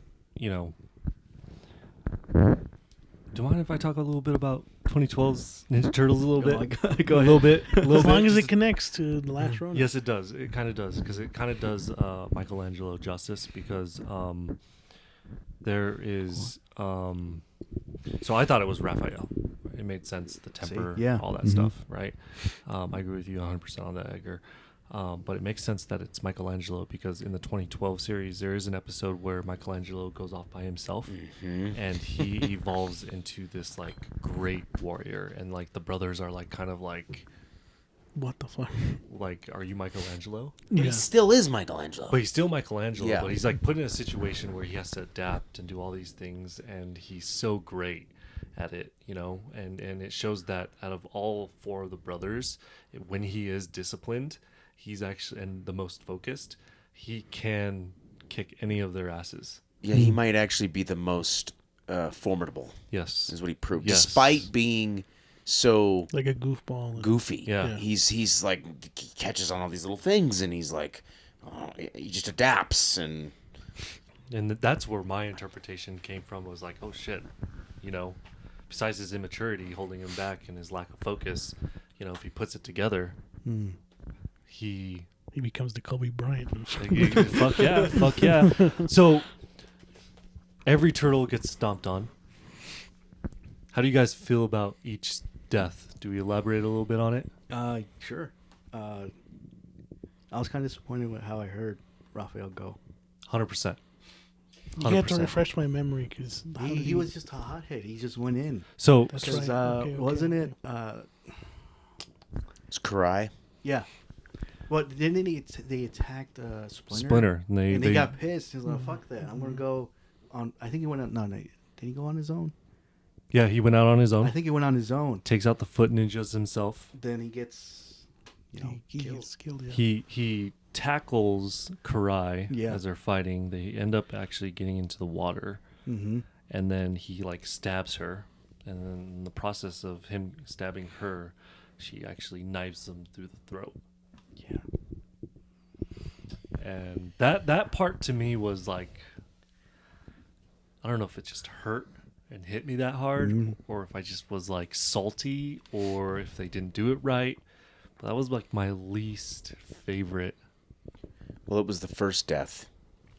And it's funny that you mentioned the Raphael death because Josh and I talked about this the other day.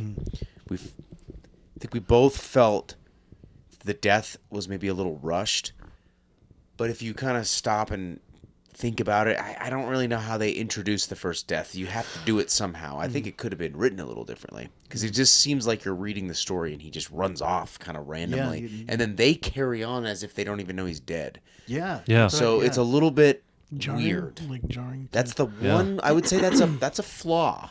Yep, I agree.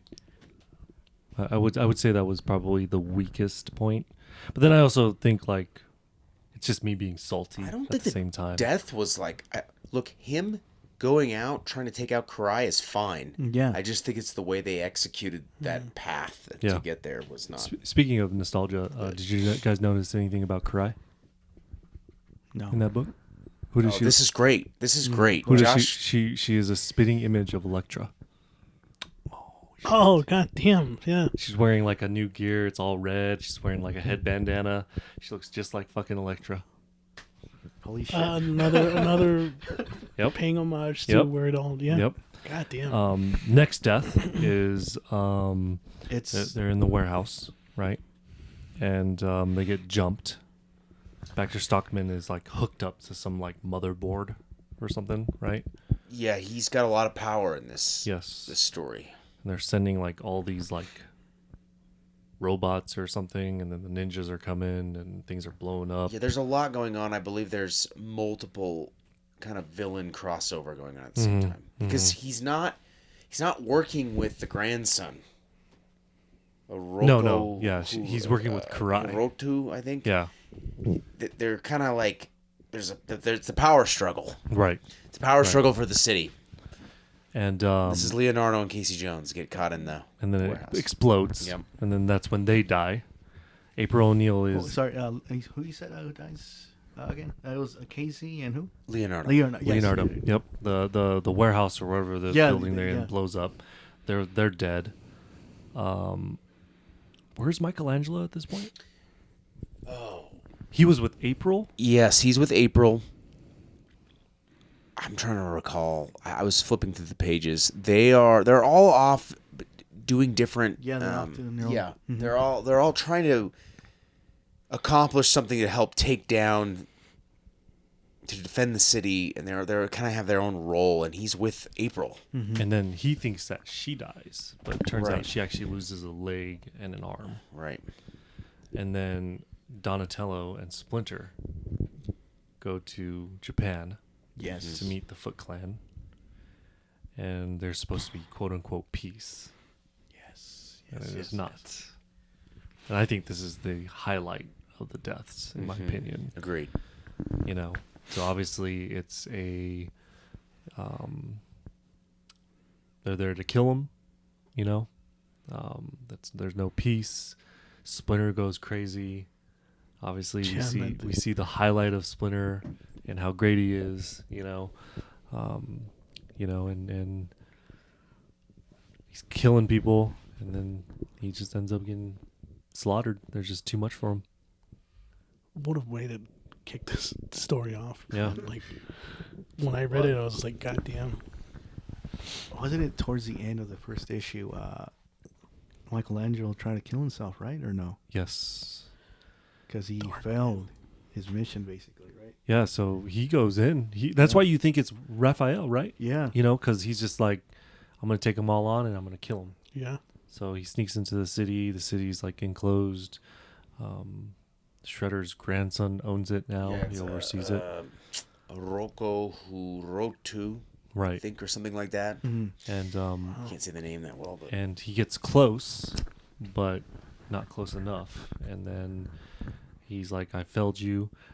And he tries to kill himself. And then where the ghosts appear, or like his. That's the thing. Like, are those really ghosts, or is that his mental health going? I think it's his mental Yeah, health. that's what I I think think it too. more is Yeah. that he's got the mental. Yeah, it's the mental Yeah. health. Like he's creating them in his head. He's like broken, And you can see that as a character because the bond they Yeah. fucking had, Yeah. Absolutely. Yeah. No, and I he agree. had not created, but like I can't explain it. Like he had to do it, if that makes sense, because he's the only one now, he's no one to talk to, you know, and I don't know, it makes sense. No, I agree. Well, I think there's parts in the book where he's talking to him and people are around there like, who are you talking to? Yeah, Yep. yeah. So They like walk in and stuff Yeah. like that. And then obviously April O'Neil is still alive.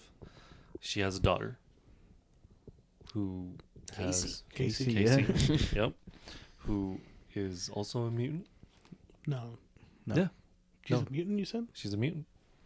She is like she has a healing factor. And she's a hybrid of some kind. yeah, so She's not full on. Yeah, so like Michelangelo was like, "When are you gonna tell me?" Blah blah blah. Have you told her? And he was like, "Oh, I was, like, when did this happen?" It's like, "Oh, during my pregnancy, I was hung around with you guys so much, and that's right. You guys leaked out some type of mutagen." She got some like secondhand smoke effect. Exactly. It was kind of like, but that's why she has like super strength and it doesn't really. Sorry, it doesn't really show in the second. That's why I'm a little confused because reading part 2 it doesn't show that. Or yeah. So maybe they just cut that out because I know what Josh is talking about. She was like punching walls. Yeah. No, like she's like still very strong. Yeah. In part 2, but it doesn't seem like it would connect. Superhuman. She's just a little hybrid, but yeah. And then, what did you guys think of the final battle between Michelangelo? Perfect, man. This was they're on the roof. Yeah, they get right from the very top floor. Always on a fucking roof. They fall down the skyscraper and they're kind of battle. I think it's great, and he's in like a liquid, kind of like a liquid suit that has like the Shredder vibe, and it's very good. I liked it. Thought it was really good. This was a great send-off story. And then of course, he gets his revenge. He kills him. He ends up dying. Question. Would you have preferred it if he lived, or was this a good... No, I think it had to go that way. I don't know. I think it was just much more fitting that Michelangelo just... That was it. That was his mission. Mm-hmm. Living on would kind of just be a disservice to that, I think. I think as well was much more fitting. I think he wanted to not live on either. I think he was at that point where it didn't matter at all costs. Yeah. Mm-hmm. Yeah. So we all agree? Yeah, I agree. So this was a great story. Didn't we just jump a little bit? Like, didn't he take a journey to become the Ronin? So he did. You're absolutely right. You want to break down every issue? You just jumped a lot, but he took a journey to become who he basically is, Yeah. And didn't he use his brother's fucking weapons too? Mm-hmm. Yes. That was like. That's why I'm so excited for the video game to see how they interpret that. Hopefully, they add more depth to the story. Mm-hmm. It's supposed to be like God of War. God of War, yeah, game, like 2018 God of War, yeah. So we'll see how that goes. Not just leading up to that, dude. I was so excited. Like even the day off, we gotta go because we knew it was gonna be sold out and all this shit, And coming back, that was the first thing I read. It's like okay, like it was so good. And when I saw it was Michelangelo, I was like, that kind of makes sense too. It's like it's fitting for him to be the last Ronin. Yeah. How do you rate it on a scale of 1 to 10? Fuck, it's been a while. With its flaws and all that, a 9.5. I agree. 100%. I agree too. 100%. 9.5. Eric? I don't really have like a score for it. I think it was, like I said, I think this was a great send off for the reboot back in 2011 to the 2012 Nickelodeon show. I think this was a good cap. I think you can phase out Rise and Michael Bay's. Like this kind of makes up for it. Yeah, oh, absolutely. Well, I think the 2011 reboot of the comic book line and the 2012 show reboot was enough, but this was just this was something we needed like because it brought it was a feather in the cap because they brought back Eastman and Laird. They partnered up for the first time in X amount of so long. I think it was since like the 90s since they had partnered up, and so this is what we needed. We needed them to partner up, and they delivered a very good product. So yeah, I think your guys' assessment of a 9.5 is just fine. Yeah. I agree. 9.5. I don't read enough I haven't read enough in my years to really know how to rate one. I love this series so much. It is the only issue that I bought with the 9.5 cover on it, mint condition. That I have on my wall. 9.8 or 9.8. Yeah. You know, I think mine's a 9.8 too. Yeah. Got it from the same place. We got it from the same place. I have a different cover variant though. I told you about that. I was like, Yeah. go get that shit, It was bud. in Boulder, Colorado. Yeah. Shout out to Wasn't it Time Warp? Time Warp Comics. Yep. Shout out to Time Warp They had, Comics. they had a few in stock, and I bought one. I told this guy to buy it. It's doubled in price, by the way.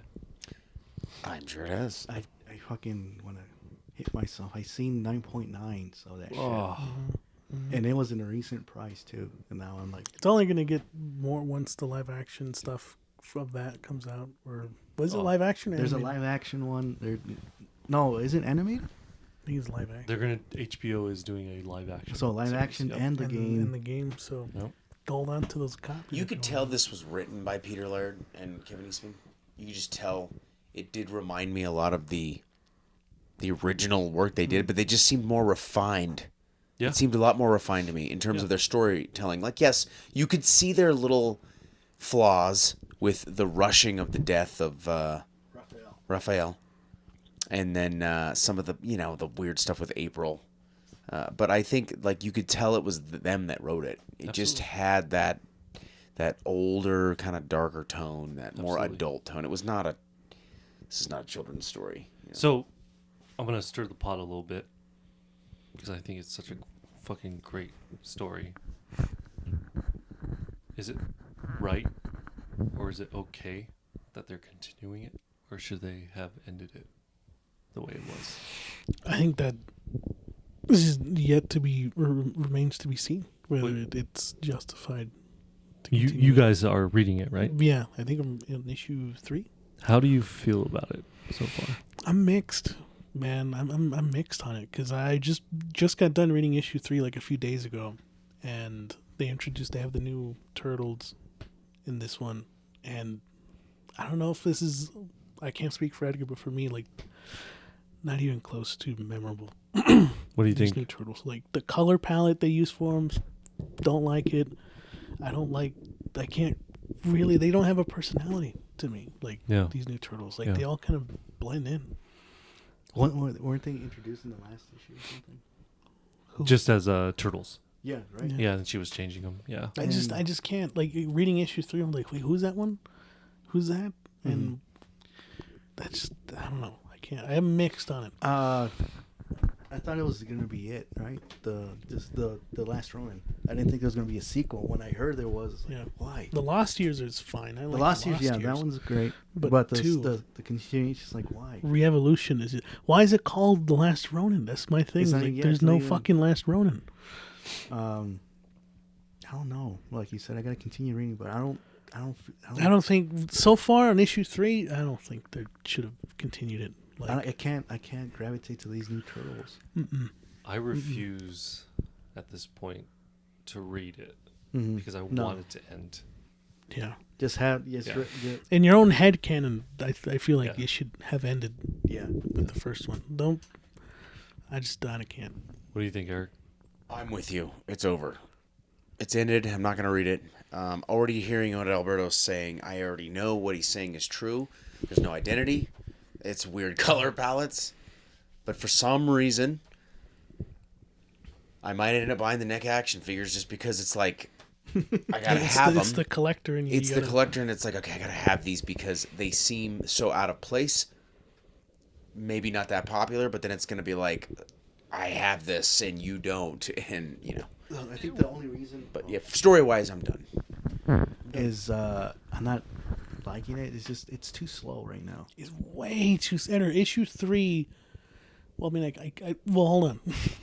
I know I just said I don't like it, but issue 3 did bring up something interesting that I like, which is, I don't know who this character's name is, but, like, remember when she's talking to that character on the computer screen? Yeah. And the AI or whatever is chastising April, telling her, like, why did you try to recreate the turtles? Like, try to bring these 4 turtles. Like, it's like, if you think about it, and the next 5 pages is just this AI talking about the unusual circumstances that made the Turtles and how it was a happy accident that it happened, and it goes back to the present, and then it's like, and you are trying to recreate that, and maybe you shouldn't try to recreate it. And it almost feels like that's the writers talking to themselves. Like, why are we trying to recreate something that was like lightning in a bottle? I like that about issue 3. You know? Yeah, you can't replace. How many years of? Someone do the math. 1984 to present. How many years is that? 44. 40 years of Michelangelo, Donatello, Leonardo, Raphael, Master Splinter, Shredder, all these iconic characters, and you're gonna change them. Imagine if how many years of Spider-Man that do we have? Let's say let's say we get rid of Peter Parker and we make John Smith Spider-Man, the new Spider-Man. Yeah. That's why. Well, it might work because we've gone through so many different variations. Yeah, but they're all Peter Parker though. Right. That's the thing though. We have different Hal variations. Jordan. Who's the other guy? There's Hal Jordan and there's John something. John Stewart. John Stewart. So we're talking. Right? But those are all unique characters that have been around for so many years. John Stewart wasn't to replace Hal Jordan. Right, but I mean, you could interchange them and forget one. If they make you could do John Stewart's story and forget about Hal Jordan. If they killed Hal Jordan, John Stewart, all those iconic Green Lantern corps, and they said Alberto Green Lantern. Right, yeah. I don't think anybody give a fuck, dude. Exactly. That's what I'm saying. No. I think this is... You don't give a shit. Right, but this is different. This is like, why are we doing this? Don't do it. Like... Yeah, and that's why I find issue 3 so interesting. I don't know. It feels like that's even what the comic book is talking about. Like, why are these new turtles here? Like, for what reason did you try to create them? Even 40 years, they're still very young. That's what I'm saying. Like, no, but they'll always be that core. That's right. what I'm saying, right? And to bring in a new turtle with new names, that was kind of forced. After these guys were killed. It's not good. They need to stop. This is not going to change anything. Right. I think they're going to do this one run and that's it. It's risk. It's a risk. Right. Yeah. Do I think it could be better than some of the other story arcs and reincarnations that they've done? Absolutely, it could be. Possibly. I think I'm not saying it will, but will it be better than Michael Bay? Probably. Oh, I agree. Will it be better than Rise? Probably. Yeah. Agree. And then our final topic, Mutant Mayhem. They go back to animation. It's that very new style of animation. Like inspired by the Spider-Verse. Spider-Verse. You know. I fucking love this movie. I don't know where you guys land particularly, but Mutant Mayhem, I enjoyed it. I thought it was like so refreshing to see their interpretation of the Turtles, because it didn't feel, it was inoffensive, if that makes sense. I know a lot of people can say like they didn't like the direction, but I don't know, I thought it was well made. I really enjoyed it. I don't disagree. I think it was a good movie. I think the animation was great. Again, it was Master Splinter learning martial arts. How again? Through like training watching videos TV. and movies, yeah. But I don't know, I didn't mind that. Like, that was like, it worked for this interpretation of the Turtles. No, it did. And they do, my apologies, they do a lot of things right. Where's the other one? That's right. Oh, my fault. They do a lot of things right, like a lot of like that scene when they're like beating up the thugs, and it's like transitioning. You know, it was really fun. Do I think it was probably up there as one of the greatest movies of all time in the Turtle series? Yeah, I'd put it pretty high. Man, I'm still waiting for that mature Ninja Turtle movie, guys. Oh, I could. Well, you might be getting it with Last Ronin. I hope so. Like, it's rated R, so I just looked it up. Yeah, I don't know. For nudity. And then the TV show too that just came out. I think is a good tie-in to the movie. What do you guys feel about them going to high school and being exposed to the world? That's fine. It's because I feel like that was the central theme or story of Mutant Mayhem, which I don't think hasn't been explored in other like media of the Turtles, of like them wanting to be a part of the larger like world and humans. That's not so ninja though of them. No, it's not so ninja, but I don't know. Like I said, I like the concept of it. No, I did too, and I'm not hating on it. It's just I don't know, Eric. I had a hard time with this one. I don't know. I thought the animation was great. Thought they did a great job. Just like the story though with the high school, I'm torn. I'm torn because look, it's one of those things where I appreciate trying to take a new direction, a fresh story, a different take. It's kind of opposite of them hiding in the shadows and not trying to be seen, and that element of like they got to be careful and like kind of watch every step, watch every move. This is the kind of the opposite. They're like yearning for that. So it's more realistic from that perspective of like probably real life, of what like a real life teenager is looking for, which is like acceptance and wanting to be a part of it. So I think they're speaking to a totally new audience. Sure. So I think that's what this movie is really more about. Do I think it? I don't know where I'd rank it. Honestly, I think we're not talking about a great list of movies. So yeah, I think it does rank pretty high. I would probably say it ranks definitely higher than 3 and probably higher than Secret of the Ooze. But we're just speaking to a different audience. This is totally different. This is not. Yeah. This is definitely for this generation. Oh, this is a movie made for a certain generation. It is not speaking to.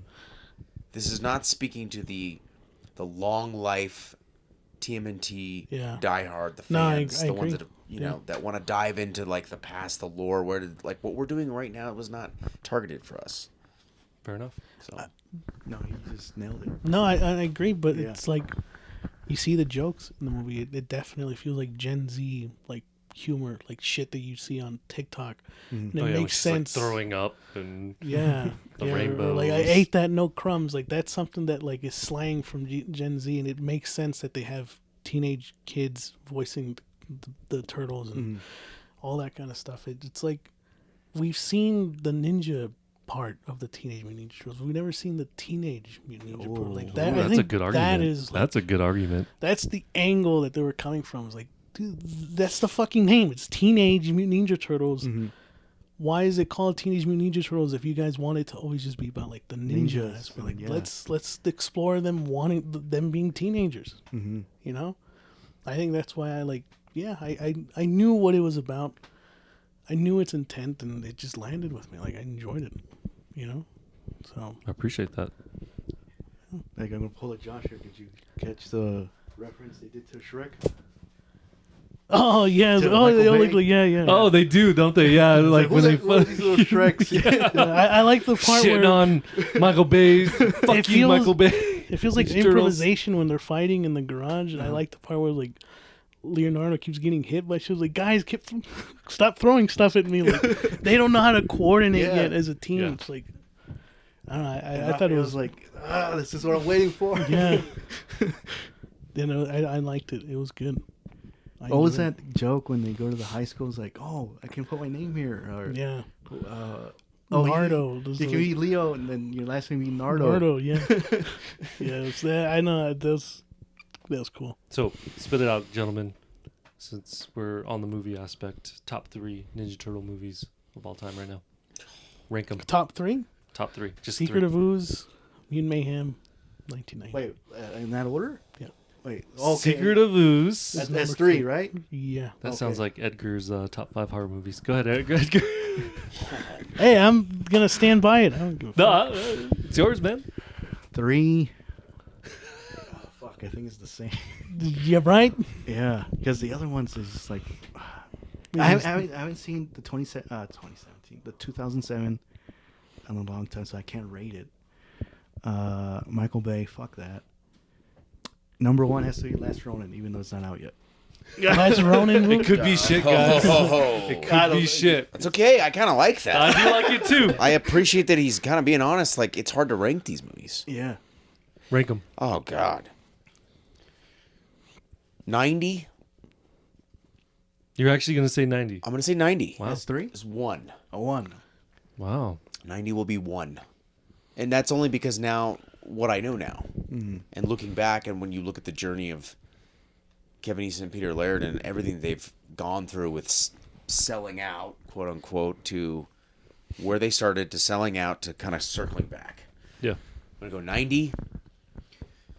I think I'm going to have to go with TMNT 07 at number 2. Okay. Because I think you actually brought it up, and I'm glad you did, about the dynamic, the family, the brother dynamic, and the camaraderie, and how it dissolved when Leonardo left for the identity.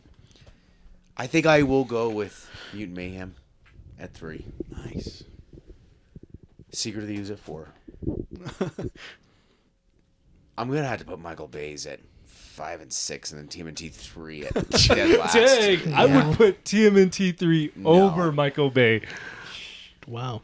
I would. Look, we're not even this. I don't even want to talk. It's not even, Yeah. dude. Who cares about comparing? At least the Michael Bay movies. That's why I said top 3, guys. Because Right. They're not top 3, but at least those Michael Bay movies, I can sit there and watch the action. True. I can appreciate Bebop and Rocksteady. I don't know what the fuck's going on in TMNT 3. I don't even know where they thought that was like a story. Come on, man. Let's go back in time and fight a samurai. Yeah. Yeah. Make sure it ends on a rooftop. Also, come on. Yes. I don't think it did. It's the only one that didn't fit No, in there is a rooftop. scene. That guy falls off the rooftop into into the in the ocean. ocean. Oh my god, dude. That's it. Wow. There you go. 90, Mutant Mayhem, TMNT. Whoa. That's you want to call the top 5 horror list. That's lot fucking. Hey, what do you say? I wasn't paying attention. 1990, Uh-huh. Mutant Mayhem, TMNT, 2027, 20, No. 2007. Okay. So technically 4. TMNT 4. Yeah, TMNT 4. The Unspoken 4. God damn. You like Secret of the Ooze? Get the fuck out. So you said Secret of the Ooze. Mm-hmm. What was your second one again? Mutant Mayhem, and then Okay. the first live action. Was your favorite scene the sausage scene? Playing with sausages? Yeah. What, from Secret of the Ooze? Yeah. Damn right. I think Edgar's was the best list. He's like, dude, I'm picking the movie they haven't even brought out yet. All right, gentlemen. So, great talk about these eras. We got to conclude this, and I think best way to conclude this is to actually pay respect to the creators and the geniuses behind this, Peter Laird and Kevin Eastman. You know, these guys, average Joes, I would say, right? Yeah. That- Fans of comic books, really? Like, that's just. Absolutely. Getting together, living together, bullshitting one day, Yeah. and literally, putting this masterpiece together off of a joke. Edgar, more of this. You're a little refreshed. Speak on these two fine gentlemen that we appreciate. They're, I think it was Eastman that drew the first Ninja Turtle, and that was Michelangelo. And he showed it to Peter, and Peter's like, that's it. That's who we're going to pick as the animal, basically. And that's where, that's where it starts, right? You know, like I said, they didn't have enough paper to, like, have it, like, panels, so they would do it from the back, and, stuff like that. And much like the brothers themselves, like Leonardo and Raphael, they slowly started to drift apart, went their own separate ways. They wanted to go through the more lighthearted, like, hey, let's try to get as much fucking money as we can from this. And we saw their visions of what they wanted for the Turtles kind of back and forth throughout the years. And to see them finally return with The Last Ronin and being able to just put everything aside and being like, all right, let's finally create a story worth telling after all these years. And they it had turned out that to be a idea fucking- since 1987. I looked it up. Ronin? Yeah. It's crazy, dude. Yeah, that's a beautiful story, right? Is that you come together, you have these ideas, you have creative differences, you break up, you get to see your creative differences actually come to life, right? Like Eastman like the cartoony child, Ninja Turtles. Laird got to see his Fox box. It created a fan to then bring all those aspects together in the 2012 series. I think it's fair to say that, right? Yeah, absolutely. And then Kevin Eastman to come back again, and then reboot the series and give it justice. Yeah. And then them to finally come together and say, hey, we need an ending to our story. That is actually a beautiful story. Rare story also, man. You don't see that in comic books. Seeing two creators come back. Remind me of I think, correct me if I'm wrong, but oh my god, I just forgot his name. He would write, and I think he not created, but he created the design for a Spider-Man. What's his name? It was oh god, his name is Steven Stanley. No, Steve Ditko. Steve Ditko.